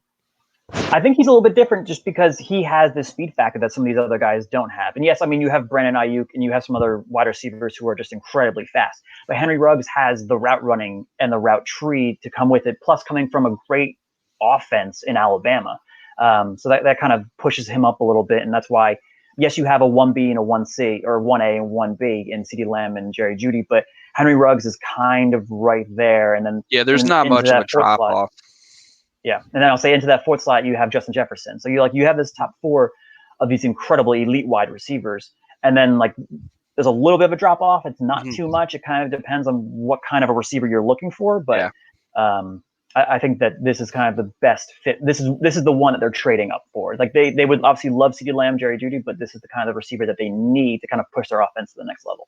Yep, that makes sense. And one thing that I actually heard earlier today, having another conversation with someone, was if Henry Ruggs was in last year's draft class, he would have been the number 1 wide receiver, probably by a mile. I mean, who was in last year? We had JJ Arcega-Whiteside, DK Metcalf, it wasn't a great AJ year for Brown last year. But the last couple of years, Hollywood Brown. And Hollywood Brown. Yeah, Henry Ruggs is better than all of them. Exactly. So, even though he's the 3rd best wide receiver in this class, he would have easily been the number 1 best the wide receiver in last class, which is, I mean, it makes sense. Again, if he is overall one of the better prospects, you're just going to take him here. And so halfway through the draft, we are going back to Derek. Unfortunately, no offensive tackle. We have the Falcons taking, let me see if I can get it, Clavon Chason. K-Lavon. Man, Clavon Chason sounds better. Clavon Chason, edge rusher out of Hold That Tiger LSU. Derek, tell us a little bit about. I'm not going to say it. I'm going to mess it up again. Yeah, he's a really intriguing prospect, and I think before the run he had at the end of the last year, including how he performed in the SEC championship game and the playoffs, he was a guy probably you see middle to early 2nd round, but he's kind of been pushed up draft boards. If you look at it, the edge rusher class this year really is it's not great at the top. There's actually, I think, obviously a guy like Chase Young, there's going to be a drop off in talent after that, but there's a big drop off in talent to the next best guy. I actually think this might be a little bit too high for Jason. Personally, but a lot of people seem to think this makes sense. The Falcons absolutely need a pass rusher. Tack McInnes has not been anything to write home about. I think they cut Vic Beasley or traded him. Yeah, he's on the Titans. He's on the Titans now. Okay. And they signed Dante Fowler to a giant deal, but we know. I just don't, who knows how effective he'll be. Chasen has everything you're looking for. He's got the long, lean body. He's really explosive. He's just more of an athlete right now playing football than like a true pass rusher. So I think he's got development. You'd like to think that a defensive-minded coach like Dan Quinn, who's coached up some pretty good pass rushers, can get most out of him. And I just think that, that's really been their biggest weakness. I think corner could be in play here too, maybe with them getting rid of Trufant. But, pass rusher has just been such an issue with them for years. And when you play in a division that has now Tom Brady, that has Drew Brees, that, who knows what the Panthers are going to do in the next couple of years at the quarterback position, you need pass rushers. So you just got to take a chance with them here. I get that. Justin, how do you like him? I like him more than Derek does. I think he's one of those edge rushers because it's Chase Young and then Chase on, and then after that, there's just these just a couple of guys that are pretty good at rushing the passer. Like Chase on could be the best edge rusher in this class. Not to say that Chase Young's gonna be the best defensive end, but because Chase on has like this arsenal of pass rushing moves, like he has a whole bunch of these different little techniques just mastered, and he's great at getting after the quarterback. Just kind of want to see a little bit more production out of it. Like he's there, he's getting the pressures, he's just not getting the sacks. Yeah, kind of like that Olivier Vernon a little bit. If you want to put it like that. But it's kind of funny. Even watching him, he looks like Alden Smith. And it's like obviously trying to make a comeback. It'll be interesting to see how he does with the Cowboys. But just a phenomenal at getting after the quarterback. But you gotta hold up against the run too. Yeah. But that's awesome. And ladies and gentlemen, that's what we call a segue right to the Cowboys. At 17, we have, is it Xavier or Xavier McKinney? Xavier McKinney, safety out of Alabama. Tell us about him, Justin. Yeah, he's it's funny. I've been talking about him with Derek for a while because I'm getting to the point now where I would be okay with them trading back a few slots, selecting him right around this area. Like if they can nab him at 20, that'd be perfect. But he's just one of those guys. No, yes, yeah. Okay. I would say if the Jaguars are going to get him at 20, that'd be perfect. But at 17, I think is the perfect spot for him. Jerry Jones has tried trading for Jamal Adams, so he's tried getting a safety. He wants that playmaker that can play the back half of the field. The nice thing with Xavier McKinney is Nick Saban lined him up all over the place. He was playing slot corner, he was playing strong safety, he was playing free safety. So he has that production of being all over the field where it's going to kind of just fit. And he's going to come into this situation where they lost Byron Jones, so they're going to lose some of that leadership, they're going to lose some of that production, but you're going to have a guy that can kind of make up that difference. Derek? Yeah, I think that he's just a pick that makes a lot of sense here. The Cowboys can go in a lot of different directions, whether it's defensive line, maybe like someone like Javon Kinlaw makes sense to them here. Receiver, maybe even, if they really don't feel like they're going to be keeping Amari Cooper around for too long. There's a few options that they could go here, but I think McKinney is one of the best players on the board. It makes a ton of sense here in an area where the Cowboys have struggled the past couple of years too. And so with that, what we've seen a lot out of Alabama defensive backs, Nick Saban kind of being a whisperer in that front. You've obviously seen some great ones, right? Like Marlon Humphreys, if I'm not mistaken, recently, absolutely incredible. Minkah Fitzpatrick, absolutely incredible. But then we've seen the D. Milliners of the world who just turn out to be complete busts. What is the, I guess, we'll call it, I don't want to say bust factor because I want everyone to be good except for Cowboys and Eagles and Patriots essentially. But like, what do you think his potential is to maybe not live up to that and really was more of a product of Nick Saban being in his ear constantly versus being like actually that great of a defensive back? I think it's because he played the Minkah Fitzpatrick role. That's the exact same role that he played the last couple of years. So you came in and you didn't lose a step. Like he just came in and just looked the part, played the part, did everything he needed to do. And Nick Saban is just one of those guys where, yes, Nick Saban loves his players, but this is one of those guys that he has like a special place in his heart for him. Yeah. Yeah, you can play him in a lot of different positions, whether it's down in the box, whether it's, roaming center field. You can put him on tight ends in the slot. He's going to be able to cover those kinds of guys. All right, very cool. So number 18 overall, the Miami Dolphins, their second first-round pick, take T. Higgins, wide receiver out of Clemson. No, he's not happy about this one, and I'll let you guys know about it. Oh, really? Okay. Yeah, he's not excited. I'll let you know. Okay. But why do you think is T. Higgins really only 3 picks less as good? That's a terrible way of saying it. Do you think T. Higgins is 3 picks away from being Henry Ruggs? No, T. Higgins is probably a little bit further down, but I think that you look at the Dolphins, some big offensive needs. I think they need another wide receiver. Devontae Parker's only had one good year, and that was last year. So can he keep that up? I don't know. They have Mike Gesicki, who's another good receiving threat, but obviously he's a tight end. Jakeem Grant. Yeah, but it's like these guys after Devontae Parker, they're not anything to write home about. Trying to think who else they have, like Alan Hearns, I think. And Albert Wilson. I just don't think that they have a really viable second option. I think Higgins is actually good enough that he could be a first option. His freshman year at Clemson, I think 50 catches for 1,000 yards exactly and like 11 touchdowns. He's put up that consistent production. I know he's not going against like the best corners in the league, or in the country, playing in the ACC, but, he still dominated. And I think that it's almost like how, the Buccaneers constructed their offense. You just get like three guys who are all like that 6'4", 6'5" range, and you just go up and get it. It kind of makes it a little bit easier for a rookie quarterback like Tua to acclimate to that, rather than, trying to have him learn the playbook immediately and be able to go out there and throw on time as a rookie. So I just think that it makes a little bit more sense than maybe some of the other guys that are available. Why T. Higgins over Justin Jefferson? Like I said, I think that Higgins just kind of would give a height factor to the offense that just, is really good. They kind of struggle in the red zone a little bit last year. You just add another threat to that. And I think, like I said, Higgins was a multi-year starter. He put up numbers all 3 years. And, Jefferson really only came on this year. And again, it's like, is it the Joe Brady factor? Like, he ran a really good 40, but I don't think he plays as fast as his 40 time. So I think he's still kind of stiff. I think that Higgins is probably just a little bit more advanced. Maybe Okay. Jefferson's upside is better, but I just think Higgins makes sense for the Dolphins.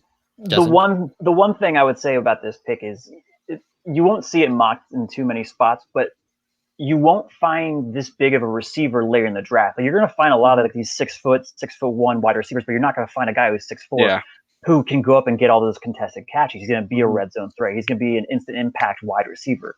Yeah, I mean, his player comp is DeAndre Hopkins. And, I don't think he's as athletic as that. I think he's probably a little closer to like Allen Robinson, but that's still a really good option. Yeah, and I think that that's a really good option to have on your team.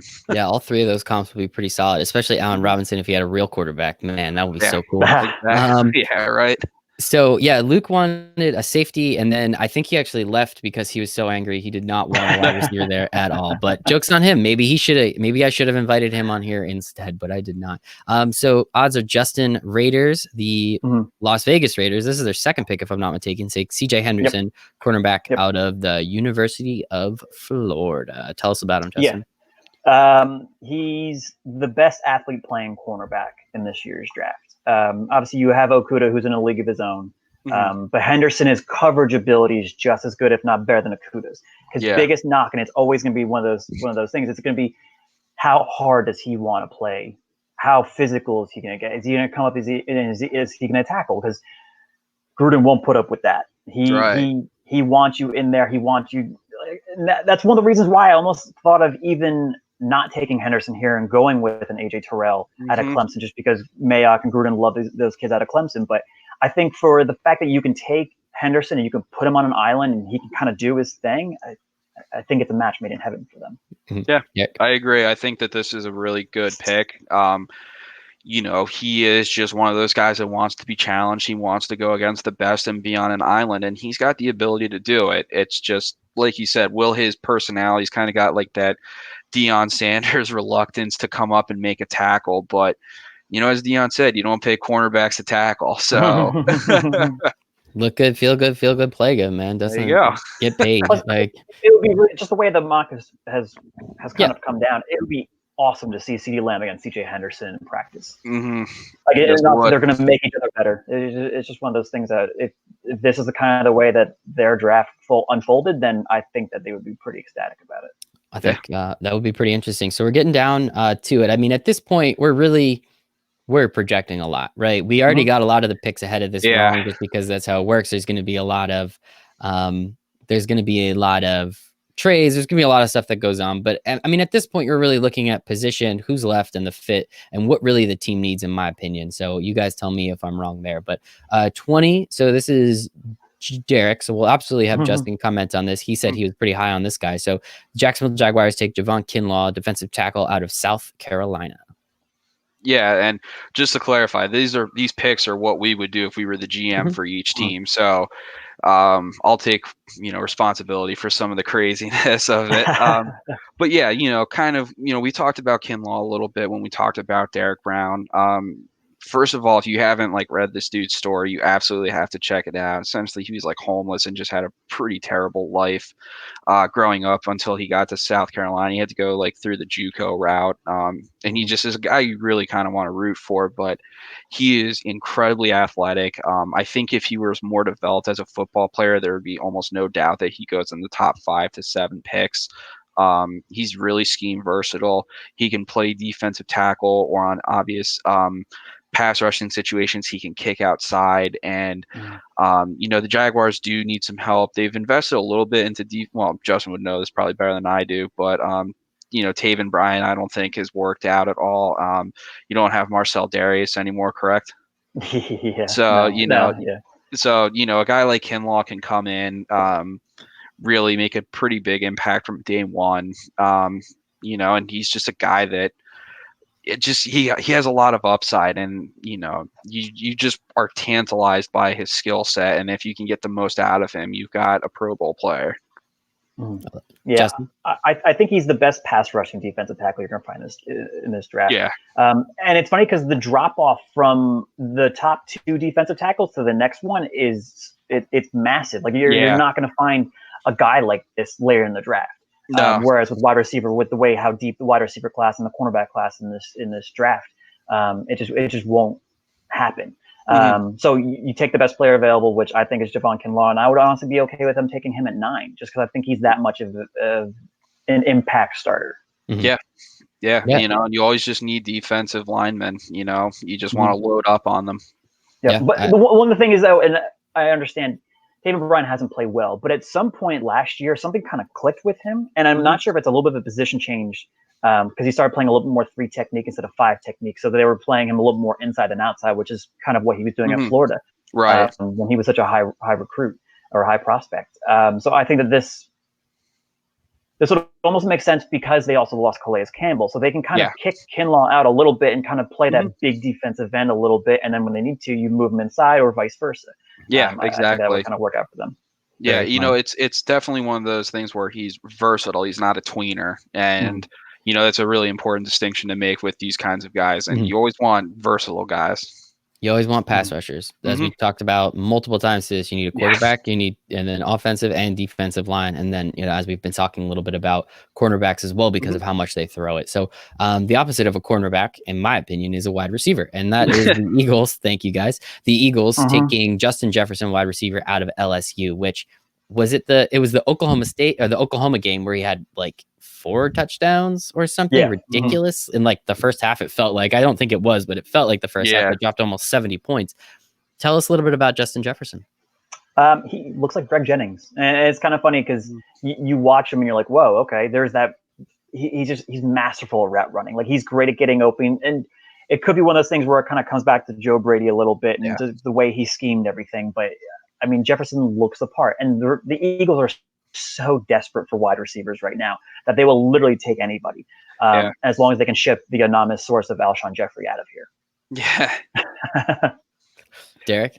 Yeah, I mean, pretty much exactly what Justin said. Wide receivers got to be their most pressing need. And at this point, Jefferson, this like really fits the range for him. And even if he is a 1-year wonder, I think Doug Peterson's, creative enough that he can kind of ease him into a role that might not be like asked to be an immediate starter catching 90 passes a year. Yeah, I mean, I loved watching him play, especially last year. Him, Marshall, Thaddeus Moss. I think there was one more wide receiver. Who am I forgetting out of that group? Jamar Chase. Yeah. There you go. I forgot insane. A pretty good one. Like, again, that wide receiving core was just insane. Like, how much do you think having a legitimate 4 pass catching threats on the field essentially at all times, and then you throw in Clyde? I mean, like, how much easier does that make it for a wide receiver when, like, even if they like how do you not always get open in that situation? Yeah, it is one thing to wonder about, and it is different from a situation, I think, when you look at Alabama, where Jeudy, Ruggs, and Smith and Waddle have all thrived year to year despite each other, whereas Jefferson really came on this year. So you got to wonder, okay, can he get open, when the defense isn't constantly having to worry about 3 or 4 other receiving threats, pulling the defense, kind of stretching them a little more thin? Can he beat his guy more consistently off the line of scrimmage and stuff like that? If he can, then, the Eagles are going to get a really good player here. Well, I wanted him to be good, but if he's going to the Eagles, I do not. So, number 22, the Minnesota Vikings. This is their pick, or this is their pick, correct? Not the Bills? No, I think this is the one that they picked up. Number 22 overall, the Vikings, Minnesota Vikings take Brandon Ayuk, wide receiver out of Arizona State. So another wide receiver. Tell us about him. Yeah, this is kind of where you really see the run on the second run on wide receivers. He's a guy that definitely has come up draft boards a lot recently since the combine. He had a really good one, ran a good 40 time, and I think it just, caused people to go back and look at what he does. And, he's definitely one of those guys that runs more like the top half of the route tree better than the lower half, but that's a lot of receivers coming out, especially guys who are high caliber athletes. They're kind of just said like, yeah, we're just going to run a ton of post and go routes and just try and get you the ball. But, he's really explosive in and out of his cuts. And I watched some of the tape on him, and he's a guy who like can take any slant just right past the corner and the safety and just take it to the end zone. And, with them trading away Stephon Diggs, I think that you kind of find a guy who has that same level of explosiveness to replace him. He's also not going to be a guy that's going to come in and have to, feel the pressure of trying to be Stephon Diggs when you've already got like Adam Thielen there too. So I think that this would be a really good situation for him. But Derek, are you going to keep Adam Thielen again? That's the real question. No. You don't have to answer that question, Justin. How do you feel about the Vikings? I mean, taking a wide receiver makes sense, but here, Brandon Ayuk, how do you feel about it? Yeah, no, I mean, it makes perfect sense because he complements Adam Thielen so well. So he, just like Derek said, he's a guy that you're going to throw him a screen, you're going to watch what he can do. You're going to throw him a slant, you're going to find a way that he can kind of just gain you chunks of yardage all the way down the field. So I think it's kind of a match made in heaven for a quarterback like Kirk Cousins, who you kind of don't want him throwing the deep ball as much because you never know what kind of errant pass he's going to throw. So that's why all you got to find these playmakers that you can just kind of just get the ball in their hands, let them do what they got to do. Mm-hmm. So I think I want to stop here for a second because we've been talking about like this whole night about how deep the wide receiver class is, and I think we've had 6 go. 1, 2, 3. Yeah, we've had 6 go in the top 22. Again, the boards fall the way they do, but with it being as deep as it is, why aren't some of these teams like the Vikings waiting? Like they have other needs, especially they don't have any, Everson Griffin's gone. They have other needs around. I think Madison isn't there anymore. So, I don't think you're going to take a running back here, but like why do you think it makes sense for these teams like the Vikings, especially because the Vikings, they have a pick in three picks later. The Eagles, obviously that one makes sense. The Dolphins, again, like I understand where you're coming from, but I still think with it being as deep as it is, do you really think 6 wide receivers go in the top 22 picks, Justin? Yeah, absolutely. Depends on what kind of wide receiver. Yeah, it's happened before. I mean, it depends on what kind of wide receiver you want. There's so many, but there's so many different kinds of wide receivers that if you fall in love with one of them, just grab them at this point. There are different, like the Vikings obviously have a need at corner. They have a couple needs along the rest of the team. But when you find a guy like Brandon Ayuk and you're kind of sitting there, you're like a little tossed up between one of them, take the one that you're more sure of. And since obviously this is the way Derek and I see it and the way that we would take these players, this is kind of the person that I would fall in love with for that position as well. And especially when you're, like using the Vikings as an example, Mike Zimmer is a defensive guy. He can take a guy that you get in the 3rd round at corner and probably turn him into a starter much more easily than he can turn a 3rd round wide receiver into a viable starter. Mm-hmm. All right. That makes sense. And again, like with it being so deep, personally, like I don't want the Giants to look at a wide receiver till the 3rd round, considering it's like pick 100. But like again, we got Darius Slayton in what, the 4th or the 5th? Yeah, 4th round. Pretty good. Like, I mean, I think with it being as deep as it is, I believe you guys when you say I think we end up with 8 wide receivers in the 1st round. I believe you when you say that, but at the same time, I also think some of these teams can wait a little bit while longer. But again, if Derek didn't take all the offensive tackles in the first 10 picks, I think things would have been a little bit different as well. But at the same point, when you also get down to like, these picks, these are the teams that are more well instructed. So a team like the Vikings, they've addressed offensive line recently, so that's not as pressing of a need. They have a very good defensive line, so that's not a pressing need. They still have good line, they need secondary, but it kind of just comes down to what are you a bit more comfortable with? What do you think you're going to get the most value out of? Mm-hmm.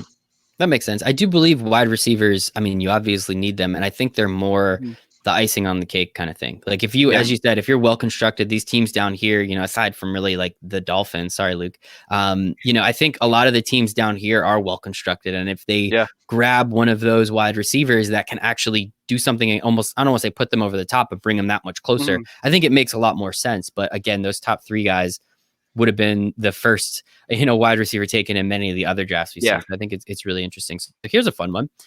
23 overall, the New England Patriots drafting in the top 23, which is crazy. Take Jordan Love, quarterback out of Utah State. Thankfully, Justin got this one. So he can tell us and how much he loves Jordan Love. Yeah, and I don't know if a lot of people have noticed this, but Derek and I actually don't have Justin Herbert going anywhere near the first round. Thank God. I think Justin Herbert sucks.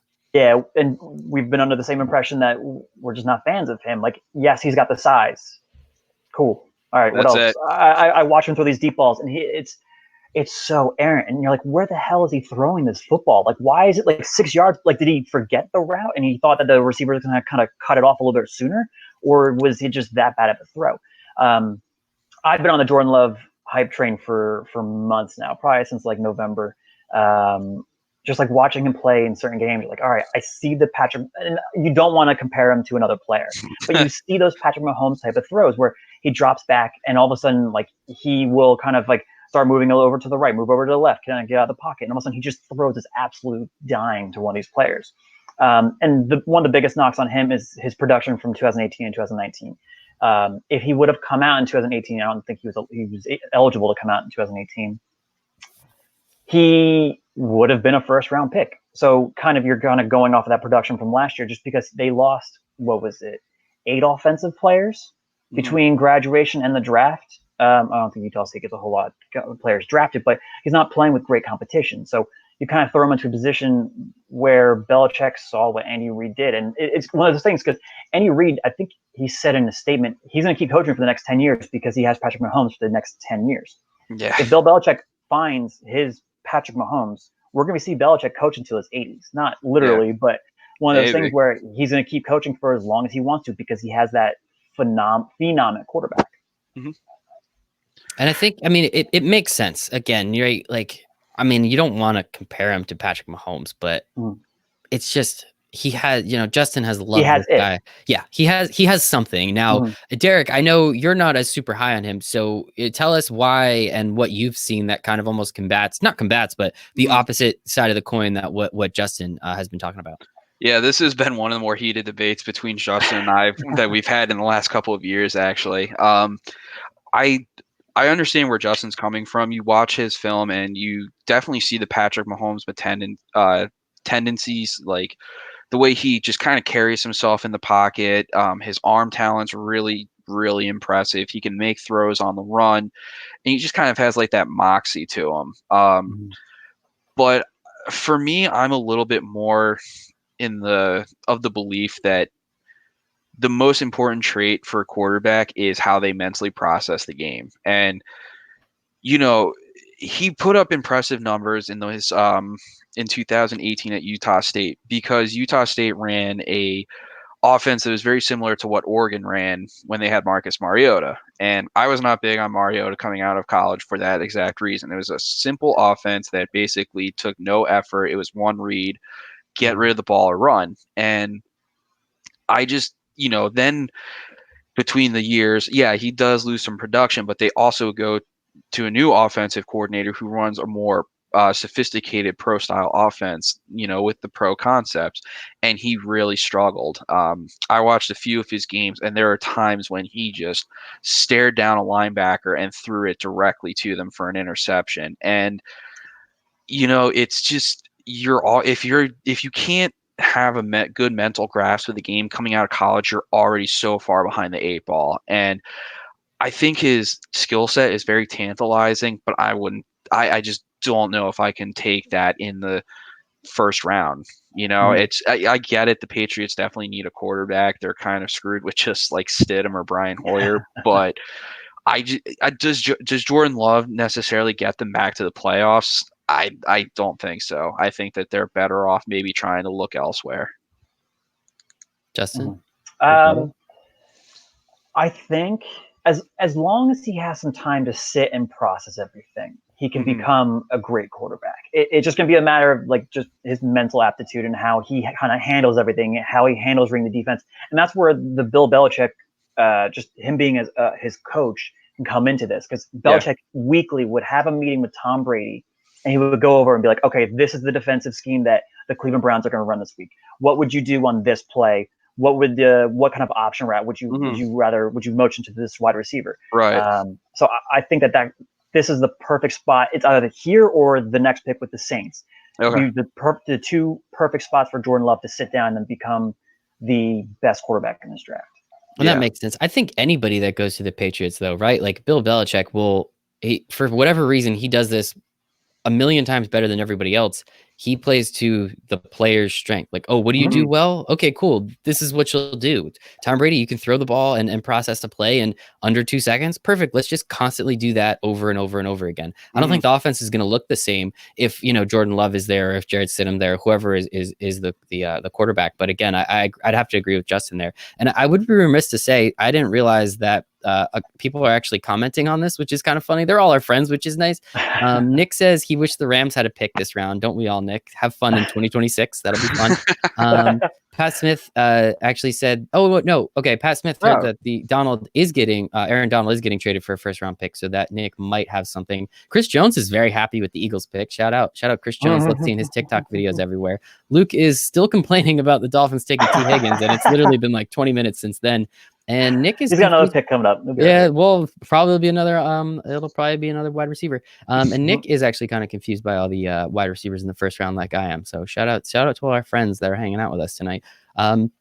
So the 24th pick, evens are Derek, Jalen Reagor, the Saints to select Jalen Reagor, wide receiver out of TCU. So another wide receiver. That's 7 at this point, I think. Tell us. I honestly cannot tell you anything about a person from TCU other than who did we just watched the TCU Baylor game the other night. That was a lot of fun. It was 58. I would have lost the $1 bet. This TCU scored 61-58. 61-58. Derek, tell us a little bit about. I'm out. Go. You're good. Reagor, guy with really good size and blazing speed. That's pretty much what you need to know. It's funny, he's almost like a poor man's Henry Ruggs in the first round. They're kind of a similar build. He's not as fast, but he does a lot of the same things really well. He gets downfield. He takes short passes the distance. And I think that he just makes a lot of sense. The Saints have, they're always known for having explosive offense as well. Outside of Michael Thomas, they really don't have a really good go-to second guy. And I think that if you can get a guy like Reagor in, he stretches the field. He opens up a lot more stuff underneath, which is where Michael Thomas typically operates. Obviously, opens things up for Kamara in the passing game and the run game.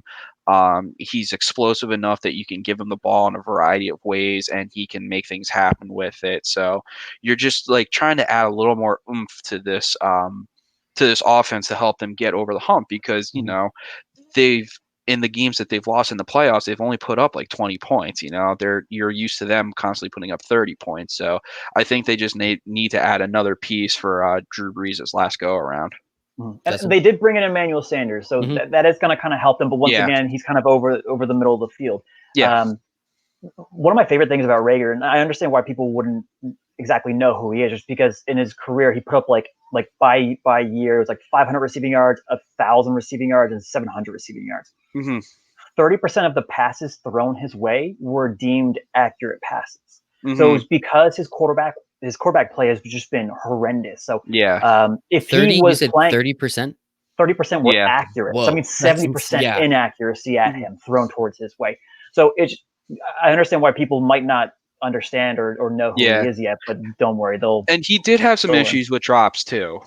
That's the one thing you can't have a receiver do. But I think that there's enough of a payoff here at this juncture that it makes sense for them to go with him. And I think the Saints taking a wide receiver again, the way they're constructed, it makes sense, as we were talking about before. The well constructed teams here at the end, they can take the luxury of a wide receiver potentially, and even with Michael Thomas, as you were saying, Derek, in that game against the Vikings this past year, I don't remember what he did. But I think that's why I don't remember him really being ecstatic or being out of this world good as he was the entire season. So I think, again, just adding, Emmanuel Sanders, he's kind of old now, still good as we saw in the Super Bowl. He's still useful. 31. But, I think definitely having, another threat there is not going to hurt at all. So I think that's pretty important. And now talking about the Vikings a little bit more, man, I'm great with these segues. Number 25, the Minnesota Vikings take Patrick Queen, linebacker out of LSU. Justin, tell us about him. Yeah, and once again, they could have gone corner here, but it comes to one of those things where they need an off-the-ball linebacker that can go and that can cover in space, especially the division that they're in, facing all these great tight ends, all these big wide receivers now, where you need a linebacker that can cover well, and he's one of those ones that can do everything that you need to do. And the cool thing about him is that because the Vikings run a 3-4, so they have at least 4 linebacker spots, he can slot inside also. So pending an injury, one of those things, he can kind of play all over the linebacking front for them. Very cool. Derek, anything? Yeah, he's another guy that kind of came on a little bit throughout the season as it went on, and people really noticed his high level of play. And, I think when, linebacker is not typically a position you see going in the first round, unless they're like a real stud. And I think when, Dylan Moses at Alabama got hurt, it really opened up a void for somebody to come in and take that first, that LB1 position. And Queen has the athleticism to really do anything you can ask an off-ball linebacker to do. So go for it. And so this is their second pick of the first round. Their first pick, they went with Brandon Ayuk, if I'm not mistaken, out of Arizona State. So with this, I mean, we saw Xavier Rhodes go from one of the all-pro to just complete trash in about 2 years, which is crazy. Are there any cornerbacks here at this point that would even make sense kind of looking at and saying, hey, maybe this could be someone that might not fill that void of an all-pro corner, but could definitely, fill some sort of void? Yeah, I was gonna say, I think that if it's gonna be anybody, it would probably be AJ Terrell from Clemson. I think he's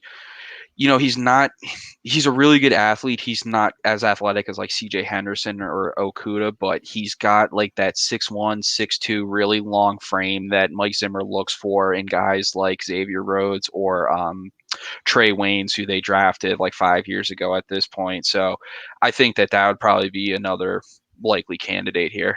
And I then was gonna say, there's a bunch of other cornerbacks, like the depth of the corner. Like you have a couple of like the top tier guys, but you have a bunch like these B graded, very good corners that can play, and they can make an instant impact. And then so the other defensive back position, safety. I know I can't remember the gentleman's name out of Minnesota who they ended up franchise tagging. Winfield? Not Winfield. Harrison Smith. No, not Harrison Anthony Smith. Harris. Anthony Harris. Okay. He I know he kind of came on this year, so they franchise tagged him, and there's kind of in talks about potentially ending up trading him as well.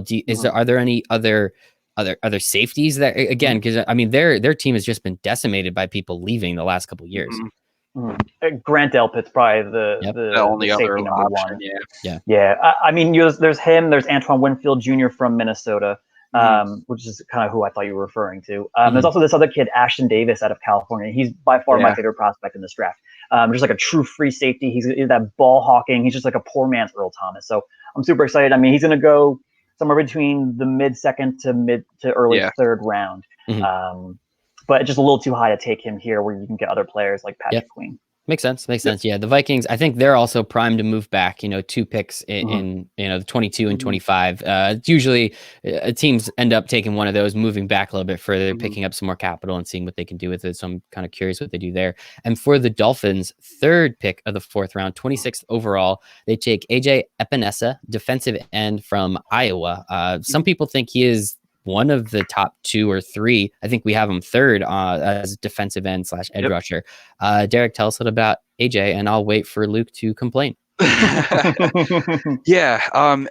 was a 5-star recruit, a rare 5-star who goes to Iowa, and he was really good his freshman year. He kind of got some of the Joey Bosa, Nick Bosa comparisons. And he had a really good sophomore year. This year he fell off a little bit because he started to see a lot more double teams, and I think that there's really some questions that have emerged about what his true ceiling is. But I think that he's a guy who might not have the highest ceiling, but he's got a really high floor. And he's a really good pass rusher who can win with really good technique and power. He doesn't have like that blinding speed turning the corner, but he's got a good get off too. And the way the way his frame is filled out, he's a guy that I think can kick inside too. Brian Flores comes from the Belichick school of defense, where you look for guys who can do a lot of different things along the front four, even front seven, and Epenesa offers that. And I mean, the Dolphins, I think, looked up. They had 23 sacks last year, which is like totally pitiful. They don't have anybody who can really, get after the quarterback. And, like we were talking about, after Chase Young, it's a little murky who comes next. I think Chasen kind of takes that second role. Here, you're probably looking at either Epenesa, Yetur Gross-Matos from Penn State, or Curtis Weaver out of Boise State. And I just think that Epenesa kind of offers like the best versatility that makes him a good pick here. Justin?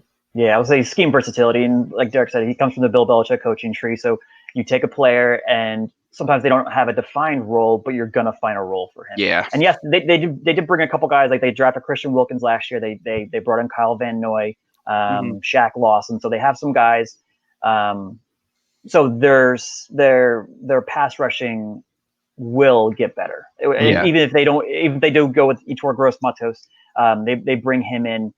They're kind of the same player. It all depends on which one. Like Yetur is a little bit more raw than Epenesa is. Maybe you want the more polished guy that you're going to grab. And I'm kind of waiting to see what Luke has to say about all this. Yeah, I got it. Luke wants to know, in this mock draft, did Chris Greer have a concussion? LOL. Who? Chris Greer. Dolphins GM. Oh, okay. I was going to say, Derek, I don't know who he Chris made most of the Greer picks. as the as their. Yeah, I mean, other than Tua, he doesn't seem very happy. So we might have to get him on one of these days to I don't know. I think your quarterback, obviously, that is what it is. I agree with him. I don't think they would take T. Higgins, but I think you make a very compelling argument on why. Both of you kind of agree that it makes sense. And I think taking one of the top three pass rushers at 26. I mean, I don't think it's that bad. But clearly Luke does not agree. I mean, I'm assuming Luke would probably say an offensive tackle, which also makes sense here. But like, Jesus Christ, they had 23 sacks last year. Like, you can't win in this league when you don't get any pressure on the quarterback. So especially when your head coach is a defensive-minded head coach. Like he was probably pulling. I know he had no hair, like Brian Flores is bald, but I'm sure he was pulling his eyebrows out every single time, watching his defense. Like, wow, if I had one person that could rush the pass for this, would have been great. But now he's got a plethora of little guys that he can kind of just throw around. And see how they do. And I mean, if it's really that bad, you just, I don't know, throw Fitzpatrick out there, let him get killed for a year, and then draft an offensive tackle again next year.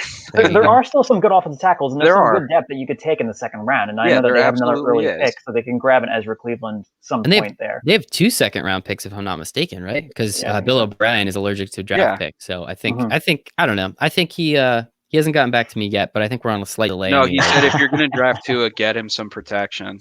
He said that in the comments. It does make sense. I can't really disagree with him, like Justin just said, the way the board falls, there's going to be a couple of guys who are, high caliber offensive players in the early second. It makes more sense to get the third best pass rusher as opposed to like the 7th best offensive tackle right now. Yes, if the gentleman from Houston is going in the top 10, I completely agree with you.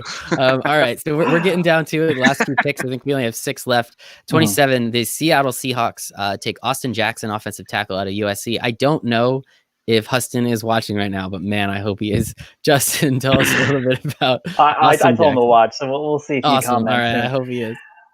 And I'll never understand this because John Schneider, for whatever reason, completely ignores offensive line. Every single year in the draft, he just doesn't give a crap. Because he's so bad at it, he's just given up. I mean, and so obviously, I was actually looking it up before. John Schneider in the last 8 drafts, he's never picked at his slot in the first round. He's always traded back. He's never traded up. He's never stayed put. So he's always traded back. So look for this pick to get kind of trade back 5, 6, 7, 10 slots again, just to pick up a couple extra picks, and that way maybe they'll take some interior offensive line. as opposed to outside. But Austin Jackson, great kid. If everyone doesn't know his story, he one of the reasons he struggled to be like the first half of this year was he actually donated bone marrow to his sister because she was actually dying of a rare disease. So she needed bone marrow, and he gave the bone marrow. I think it was like 4 or 5 months prior to the start of the season. So he wasn't allowed to work out with his team because they wanted to keep him away from everyone. That way he didn't catch any kind of flu or any kind of disease that was kind of going around. They had to keep him as clean as possible. And then he also, because it was like I think it was a Make-A-Wish thing. So he actually went to Hawaii for a couple of weeks with his sister because they weren't sure if she was going to live. So they kind of went on like this nice little vacation just to kind of get their mind off of everything. And I mean, just a great story, great kid. Don't watch the first half of the season, watch the second half because he looked worlds different.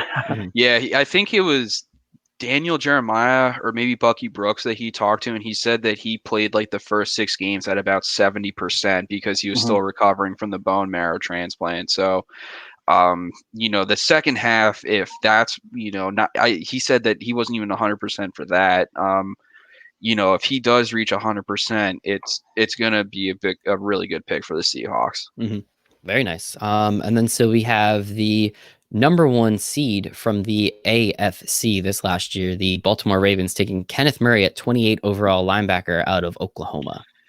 Tell Luke when he comes on the podcast he can talk. I love the comments on the side. It is kind of funny. So Kenneth Murray was my pick.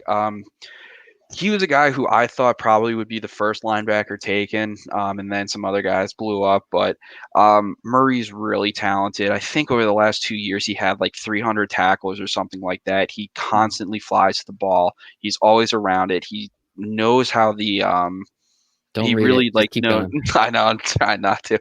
He really knows like the position. And I think that a coach like John Harbaugh is going to get a lot out of Murray and really has the potential to turn him into a Pro Bowl player. And they still haven't really addressed the void that was left by C.J. Mosley. So I think moving Murray there just makes a ton of sense. Yeah, I mean, considering everything they've already done this offseason, I mean, they grabbed Calais Campbell for essentially nothing. There's a couple other guys that they added to the team. Yeah, whatever. They pretty much added him for nothing, and a couple other guys as well. And I think again, now they are really from a position of luxury because Lamar Jackson, he's a first-round quarterback, but he was the last pick of the first round. So I mean, what is he, like $2 million a year, maybe 4? Like I honestly don't know, but it's up there a little bit. Not that much considering he was just the MVP last year. Now, do you think he's actually going to do what he did again? Maybe not. But either way, he was great. And I'm excited to see him moving forward. So you really have to take advantage of this time and roll with it. So I think it's a great point you make with Mosley as well. What do you think, Justin? From everything that I saw at the combine, 6'2", 240, flies all over the field. Perfect fit for literally any team that needs a middle linebacker, outside linebacker, however you want to play him. The thing that I remember from the combine that Daniel Jeremiah always spoke about was he was the best interview out of any person that was interviewed at the combine. Every single team fell in love with this kid, high character. Just kind of plays into everything that the Ravens are looking for. Yeah, I love it. And Chris Jones is very happy as Sooner went. And Luke is confused who Boomer is, so I like that as well. So we have 29th overall, the Titans. Who the heck would have thought the Titans were picking 29th overall? They take Isaiah Wilson, offensive tackle out of Georgia. So Luke's probably also angry about this one, but this is a odd number. So it's Justin. Tell us about another offensive tackle out of Georgia. Yeah, and it's because they need a right tackle. So he shades of Orlando Brown Jr., like this massive human being, while Andrew Thomas was manning the left side, Isaiah Wilson manned the right side, and he held his own. He held his own against all these SEC pass rushers that are coming out. This big-bodied, just a massive human being that's going to hold down the right side for the Titans for the next decade or so. Mainly because they lost Jack Conklin to the Browns, and I think they signed Dennis Kelly. I think is who they signed. I don't even know. He's like a backup. He's like a swing tackle. So just in case they didn't draft a tackle earlier or someone that they can rely on, here comes a guy that you're just going to plug in. He's going to dominate. Derek? Yeah, I mean, they need somebody on the right side. Wilson, I think, he's an interesting case. He started at Georgia for a few years, but I just feel like he never really made major leaps from year to year. So maybe he's still developing, but as a bright side protector, you can kind of get away with that. And the Titans actually have some things going for them. They probably could also use a pass rusher as well, but I think that it's a solid pick for them. It kind of helps them with their run game, which is really what they tend to rely on. So I can't really fault them for that. That makes sense. I mean, yeah, like Ryan Tannehill got paid, but let's be honest, Derek Henry won him all those games. So Yeah. Ryan Tannehill really just has to get them to November. Even at 500, and I think they're going to be just fine and potentially making the playoffs. So we're getting down to it. Last 3 picks, we have the Green Bay Packers taking Michael Pittman at number 30 overall, wide receiver out of USC. So another wide receiver. I'll be honest, I don't watch that much Pac-12 after dark because I'm pretty asleep by then. So I don't know. Tell me a little bit about this guy at USC. Yeah, Pittman, I think this is still probably kind of high for him, but again, the Packers are a really well-constructed team, and wide receivers, hands down, their most dire need. Pittman I think he's like 6'4", 220. He's really big. He's not wiry either. He's got some good bulk to him. He ran like the low 4.5s. He's not too explosive off the line, but I think that he's a guy that would really complement Devontae Adams. Yeah, thank you. I want to say Parker. I knew that wasn't Devontae Adams. You're very stuck well. with Luke and the Dolphins. That's what it is. Yeah, exactly. Yeah, exactly. Rent free. Let's go. So I think that the Packers just need more weapons for Aaron Rodgers. It's not totally his fault that they got killed by the 49ers. If you can shut down Adams, you're really going to be able to shut down this offense. Alan Lazard, Geronimo Allison, Monte Valdes-Scantling. Yeah, these guys aren't real number 2 receivers. Get Michael Pittman in there. I think he adds like another dimension to the offense that Aaron Rodgers would appreciate. Mm-hmm. And so also, I mean, I don't think we've had any tight ends go, if I'm not mistaken, up to this point. Not a good year for him. Not a good year. Because I was going to say, I mean, they had, the incredible Jimmy Graham, who everyone just wants to keep paying money to. Yeah, I don't get it. He's on the Bears now, along with 6 other tight ends. All right, good for them, I guess. But like with that, I mean, I guess you kind of just said it. There's really no one even this late in the draft that they could potentially take at one of those weird like tweener tight end positions. Well, segue to the next pick, and he's doing your job for you. Yeah, man. Segues, man. We figured this out. And it's funny because Michael Pittman, he does look like Cortland Sutton. So a nice compliment to Devontae Adams, a guy who can do it all. So Pittman will kind of be that bigger receiver. I would have preferred a little bit of a smaller receiver, so a little bit of a speed guy. That way you can kind of get Aaron Rodgers throwing those deep balls again. Open up the offense for Aaron Jones that could just keep running through the middle because they just keep respecting Aaron Rodgers so much as a passer, which rightfully so. Yeah. All right, and then we kind of alluded to it already. 31 overall, the Super Bowl losers. Their second pick of the first round, they get Chase Les Claypool, wide receiver out of Notre Dame. Tell us a little bit about him. Yeah, so he's exactly that wide receiver, tight end, tweener type, and it even just scrolling through Twitter and just kind of seeing what all these other draft nicks are saying. Claypool's that big wide receiver. You're just going to throw up there and you kind of see how he does. And the Niners need somebody that's over the height of 6'2" because everyone else is under 6 foot. I don't understand why you wouldn't want some height. So I think having this guy along with George Kittle, it'll kind of help open up their offense a little bit because they needed someone. They didn't really have like a down the hill running back to kind of once they were in the red zone to punch the ball in. So this way you kind of throw a Claypool in there, get him working at the goal line, get him working in the red zone, and then you kind of see how that offense can really spread the ball and open up. Mm-hmm. Derek? Yeah, I'll admit that Chase Claypool isn't someone I know too much about. But what I have seen and read of him seems to suggest he's probably more likely a day 2 pick. And I know that the Niners got rid of Emmanuel Sanders, but I still think that the secondary is probably a bit more of a pressing need for the Niners. Maybe if the Niners at their 13th pick took Henry Ruggs, I would be totally fine with that. But I think around here, you're probably going to get some better value if you go with a cornerback. Sherman's getting older and just got totally torched in the Super Bowl. So I think you could probably justify, taking a corner here too, but they definitely need a wide receiver. I just think that now kind of the tiers of wide receivers we've gone through, 49ers would maybe be a little better served picking one in like the second or third round. Mm-hmm. And it's not to say that Claypool is in like this other tier of wide receivers. Like if we had that top tier, this is still that middle tier going. Like Yeah. still that great B. And it's because there's still LaVisca Chenault. There's still a whole bunch of other wide receivers that you can look at and you can grab. They're just kind of taking your flavor that you want. Mm-hmm.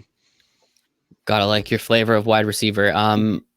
Chase Claypool, I almost accidentally called him Les. Chase Claypool was on my fantasy team this year. He did pretty well. I don't think I won, but I don't really remember. No, I mean, I think he was, I mean, you have Ian Book throwing to you and he was still capable of that many yards and that many catches. I mean, Ian Book, man, like what an arm there, right? So it's just one of those things. I mean, I think it's pretty impressive. He was capable of doing what he did, and I agree with you, Derek. I've heard a lot of people say that he's more of a day 2 pick, but then also you see what he did at the combine and pretty much just blew everyone out of the water, especially with his 40 time. I don't know what it is off the top of my head. Maybe Justin does, but he looked pretty darn he ran good like a there. 4.45, I think it was. Is what it was. Pretty damn impressive for a tweener. So, I definitely think it's pretty interesting. So the last pick, and after this pick, I do want to talk about a couple things just in general about the draft, but the last pick, the Super Bowl champion, Kansas City Chiefs, based out of Kansas, take Jalen Johnson, cornerback out of Utah. Tell us about him. Yeah, he's another guy that's kind of become a trendy pick to really fall into the first round. I like him. I think that, now you're definitely starting to fall into like your preference on cornerbacks. You're kind of past like these are like the guys that are definitely the best, like that hierarchy. And now you're kind of like, well, what do you want? Johnson is a really good cover corner. He sticks to his guys. He's got some good athleticism. He's not a real deep guy, but he's someone who's going to cover really well, like the underneath and middle routes.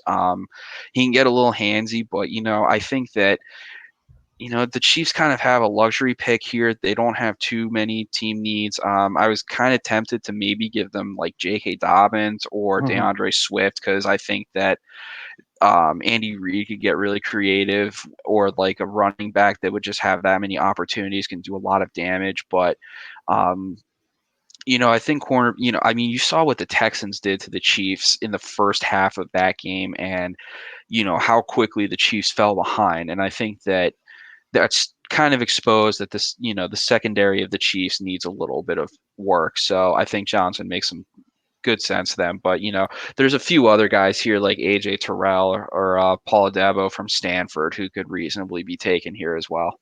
And if I'm not mistaken, the Chiefs lost one of the Fullers. I can't remember which one, Kyle Kendall or Kendall. Okay, Kendall, they lost one of their okay cornerbacks already, so it definitely makes sense. Justin, how do you feel about it? Yeah, especially because they're not picking for another 32 picks. Like you're going to kind of want to take the position that is going to be a little bit hard. Like, granted, I would have given them J.K. Dobbins as well. Like you're going to grab the running back that you want and watch this offense and really see what it can do next year when you have someone running the rock like he can, as opposed to what they kind of had this past year. I mean, I could definitely see them going corner, but I would prefer them going a running back, and that way you have an instant impact. Because Jalen Johnson doesn't have to play right away. Like they signed Bashaud Breeland to be another 1-year deal, so like they don't have to force any position right away. And that's why that's the beauty of having a deep roster, is that you have all these positions that you don't exactly need to fill. Very true. That's awesome. Well, guys, this was great. There's still a couple things I want to talk about, but all 32 picks, we did it in just about 2 hours. I think it was great. I appreciate how much knowledge you both have. I mean, I have surface level. I can kind of talk about it as we've seen. I can talk through some of this stuff. I don't know the wide receivers from USC. I don't know the right tackle at Georgia. So I appreciate you guys and knowing what you know. And I think, again, a lot of our friends were watching, which I think is pretty cool, and commenting along. Luke's angry, but hey, it is what it is. Nick wants to talk about the day 2 picks, but joke's on him, because I wouldn't be surprised if the Rams trade out all of theirs as well there. But we'll give them Ezra Cleveland in the second round. There you go, Nick. There you go. Happy. But no, I think a couple things that are really interesting. One, as we talked about before, Justin Herbert didn't go in the first round. Now, I understand you guys did this as if you were the GM, but do you really not think Justin Herbert is going to fall to? Do you think Justin Herbert's actually going to fall to the second day? No, someone's going to take him in the first round, because quarterback is the premium position. And if you think that he's your guy, you take him no matter what. I just don't have that level of confidence that some of these GMs are probably talking themselves into. Makes sense. Justin? Yeah, no, I completely agree. I mean, Derek and I think Derek kind of liked Justin Herbert, and then once he kind of really started watching a little bit, Yeah. he fell out of love with him. Yeah, I stayed up for the after dark games, and I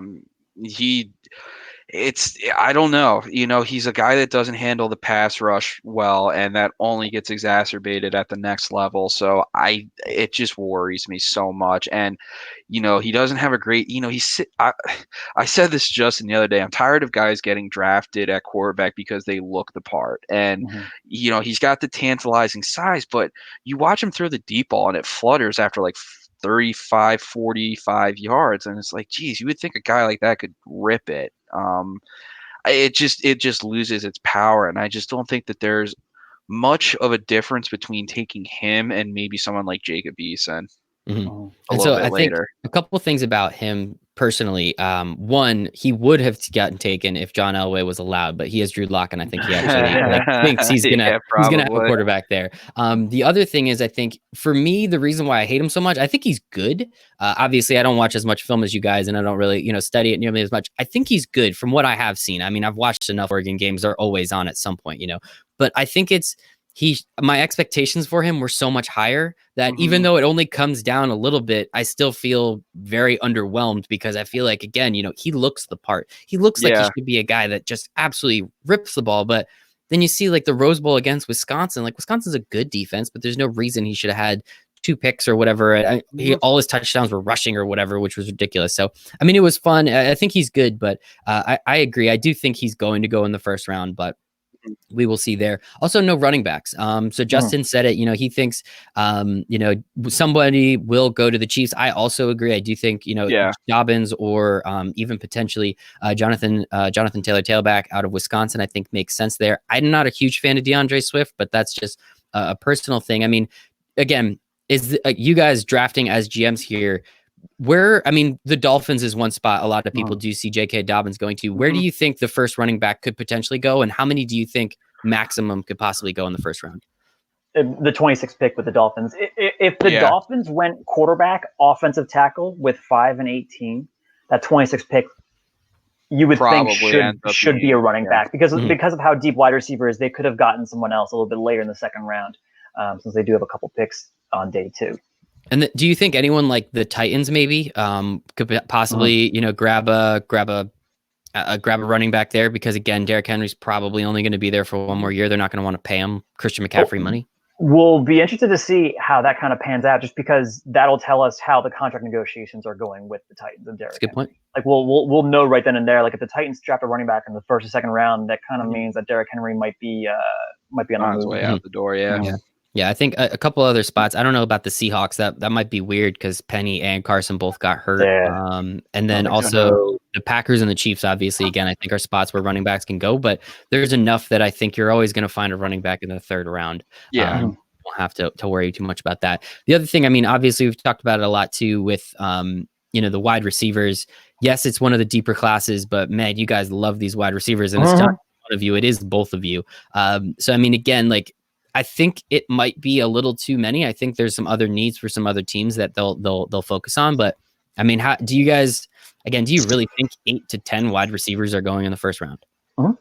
Yeah, I mean, it's just a very good draft class. I mean, I'm looking at it now. Okay, Jerry Jeudy, CeeDee Lamb, Henry Ruggs are like no brainers. Justin Jefferson and T Higgins, yeah, those guys are. Maybe T Higgins slips out. I don't know. I just think that, it's a deep year, but again, a lot of these, it's hard to say just because it's all how teams are going to have their board set up and who they value over who. It's like, okay, maybe some team needs a defensive tackle, but like Derek Brown and Javon Kinlaw are already off the board. Well, do you really want to reach on a defensive tackle, or would you rather take a wide receiver, which you need? It just works out like that. So also, I think the way the run on wide receivers was had, it's going to force teams to take them a little bit sooner than they want to. But here, ready? These are the wide receivers that are still left that haven't been drafted yet. Laviska Shenault, incredible wide receiver. KJ Hamler, Denzel Mims, Donovan Peoples-Jones, Van Jefferson, Brian Edwards, Antonio Gandy-Golden. Like, you're going to have all these guys. Like, if those guys go in the first and these guys go in the second, no one's going to be surprised. They'll be surprised by the number of wide receivers, but they won't be surprised by the quality of wide receivers, especially if you're going best player available. And then the other thing we obviously did not do was trades, because that just makes things just a little too crazy. And we talked about some of the early ones, 2, 3, 4 with the Lions, the Redskins, the Giants, with the potential of the quarterback. I mean, you always then look at the teams that have multiple first round picks. So we got the Jags, we have the Dolphins, the 49ers, the Raiders. There's always those opportunities. Where else do you guys see the Bucks? We talked about that a little bit too. Where else do you guys potentially see maybe, a team either, desperately trying to move up, or a team just saying, we just need more and more capital and move back?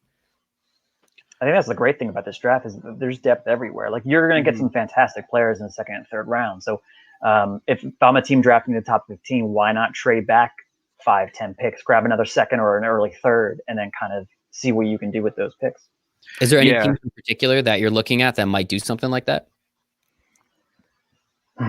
I think the Jaguars are one that's going to, I think they're going to trade at the 9th slot. I think the way that everyone's going to kind of want those top 3 wide receivers is that someone's going to, because the Browns already said that they're open for business. So that kind of pushes up the Jaguars, especially because they do have the needs, but they have so many needs. So they need more picks. Yes, they have 12. They're not going to use all 12 because they're going to be kind of moving around the draft a little bit. So they're not going to have as many there. But I think if the draft didn't fall like this and there wasn't a Jeff Okudah or an Isaiah Simmons to take there, they'd be moving down. Yeah, and I think that maybe depending on how some of the positions fall, like some of the players fall with positions, probably like the 18 through 22 slot, the second Miami pick through the first Minnesota pick, is where you might maybe see a early guy, where you might see like an early team in the second round try and jump ahead of like New England and New Orleans, who may take a quarterback that falls. Teams tend to trade up for those quarterbacks. So maybe that's something you see, especially with like Miami and Vegas, who could feasibly, trade back a little bit and just keep getting more guys, just because they have like so many needs all over the roster. Yeah, I think. Oh, and the Vikings too have multiple picks, but yeah, I think you guys make some good points, and I think again, like with it being deep in a couple different areas, that makes it more enjoyable to see some willing and dealing. The last thing I want to talk about is just the virtual aspect of the draft. Like, we just did this in about 2 hours. We know the first round normally takes like from 8 to like 11:30 or 12 o'clock. A while. I think we did a pretty darn good job picking for all the teams, but we obviously know there's a lot of stuff that goes into it. I think personally the first round will be relatively painless. I think once we start getting to the second and third round, when the time slots start to dwindle a little bit, and that third day I think is not going to look, I mean, that third day, all you see, there's just constant trading everywhere. I don't think we're anything like that this year, because it's going to be so difficult. You have like 2 or 3 minutes. You're trying to do, like, I think it's going to be too difficult. Rather, I think teams are also then going to get scared. Obviously, everyone's job is always on the line. I think mostly what you're going to see happen is everyone just be kind of staying put. Of course, there's going to be trades here and there, but I think especially that third day. Do you think the virtual aspect of this draft is really going to throw teams off into being more conservative, being more risky, not wanting to trade too much because of the opportunity, or wanting to trade more and getting rid of their capital so that way they can't screw up along the way? How do you guys feel like that aspect of it's going to happen? I think what we're going to see this year more than other previous years is there's going to be a lot of pre-made drafts or pre-made trades before the draft. So there's going to be a lot of talk, especially this week leading up to it. A lot of the GMs kind of calling each other like, hey, in the third round, if you're not looking for this is kind of what I would offer you. Just to kind of like put a feeler out there and kind of see how the team responds to it. I think one of the crazy things is the fact that they're using multiple virtual hangouts. Like, I think the Jaguars are using Microsoft Teams for within their team, and then I forget what they're actually using with the Office. I want to say it's Google Hangouts, but it's gonna be kind of funny that they're using multiple virtual reality settings for this. Yeah, Microsoft is a sponsor of the NFL, so it's not too surprising that they're going to be utilizing their product too much. I think Google might be too. They might have just taken over from Amazon, unless that was MLB. Derek, how do you feel? Do you think anything crazy is going to happen with the virtual aspect of it? No, but I think what you alluded to is pretty accurate. You might see some more trades in the first round, just because you're going to have a lot more time. But you only have 5 5 minutes, I think, in like rounds 4 through 7. I don't know. It's going to throw things for a loop. I think maybe teams are going to be a little bit more reluctant to trade because they might not be able to have as much time to, really think of the compensation that they're receiving. But, I think if this is like the right draft for that to happen in, because there is so much talent so deep in this class that you don't really have to be too insanely aggressive to get guys that can make an impact on your team this year. Like, you can easily be going into like the 5th round and still getting some quality players here. I love it. There's going to be a lot of after the draft. There's going to be a lot of those unrestricted free agents. Yeah. That's where you're going to find a lot of these GMs are going to make their money. Like, you're going to find out who the best scouting departments are, because they're going to find these starters, these Pro Bowl level guys, just because we weren't able to see them at their pro day or at other events that we've seen them at. Yeah, the interview process was out of whack. You couldn't get the medicals on some guys. A lot of this stuff really did get thrown for a loop. So, yeah, I mean, that's which team times out? Oh, Nick wants to know which team times out with their Wi-Fi first. Raiders, because they didn't pay their internet bill. Oh, love it. Oh, Nick thinks it's the Browns. So actually, that's pretty solid. True. Okay. We also have another question from who's Dark Sage. I have no idea. Do you want to read it? Yeah, sure. I'm very interested in this draft. No, read it out loud so everyone can hear it. I am very interested in this draft for the first time in many years. What will Tampa do, if anything, to upgrade the team for Brady? Will New England take their franchise quarterback? There are so many things to look forward to. Yeah, why the draft is the best. Yeah, the Bucs need a left tackle. They need some more help, kind of at the cornerback position. So there's a few key spots, but Tom Brady kind of makes up for a lot. He elevates everyone around him. Yeah, it's definitely offensive line for the Buccaneers if they do go anything on offense. And will New England take their friend? Yeah, maybe. I mean, the way this works out, Jordan Love falls to them. Justin Herbert would be available. Doubt either one of them actually will be in the real draft, but I could see them also taking a flyer on like Jake Fromm or something in like the 3rd or 4th round. So you never know. Also a possibility. How far do you guys think? What's the max that Tua can fall? Obviously with teams not really being able to check out his medicals. Like we were talking about it in the group chat. I think he would go top 5. Yeah, I can't see him sliding past the Chargers. Some team will trade up for him. But even though, I mean, like, Justin was talking about it before. What if he gets past the Raiders at 12? Like literally, like, where could he possibly go? I mean, again, they don't have medicals on this guy. He just broke his hip 6 months ago. It's not feasible because we've seen him play and we know what he can do. You have enough tape on the guy, but it's feasible in terms of we need something to talk about, right? Maybe Miami's 2nd pick. There you go, Luke. You should be happy now. Honestly, if he makes it past the Raiders, which I can't see that being feasible, the 49ers are right there. Are they that invested in Jimmy Garoppolo that they wouldn't take a guy like Tua? They can let him sit free. I know it's crazy, and Garoppolo took him to the Super Bowl in his first year as this full-time. One of the reasons. He missed one throw that would have. He also threw like 9 passes in a game, and they won. So clearly, it's not all on the quarterback. Yes, it's on Kyle Shanahan as a beautifully orchestrated. Beautiful mind. Yes, his beautifully orchestrated run game. Anything else from you guys? I think we did a pretty damn good job. No, I'm exhausted. Killer. All right. Well, thank you guys so much. This was the first of, I guess, many maybe for the Love of Sports NFL draft special. I had Justin Rasile. I had Derek Rampulla, my good friends. I'm Mike Rasile. Thank you all so much. Have a wonderful night. Thanks for having us, buddy. See you, Mike.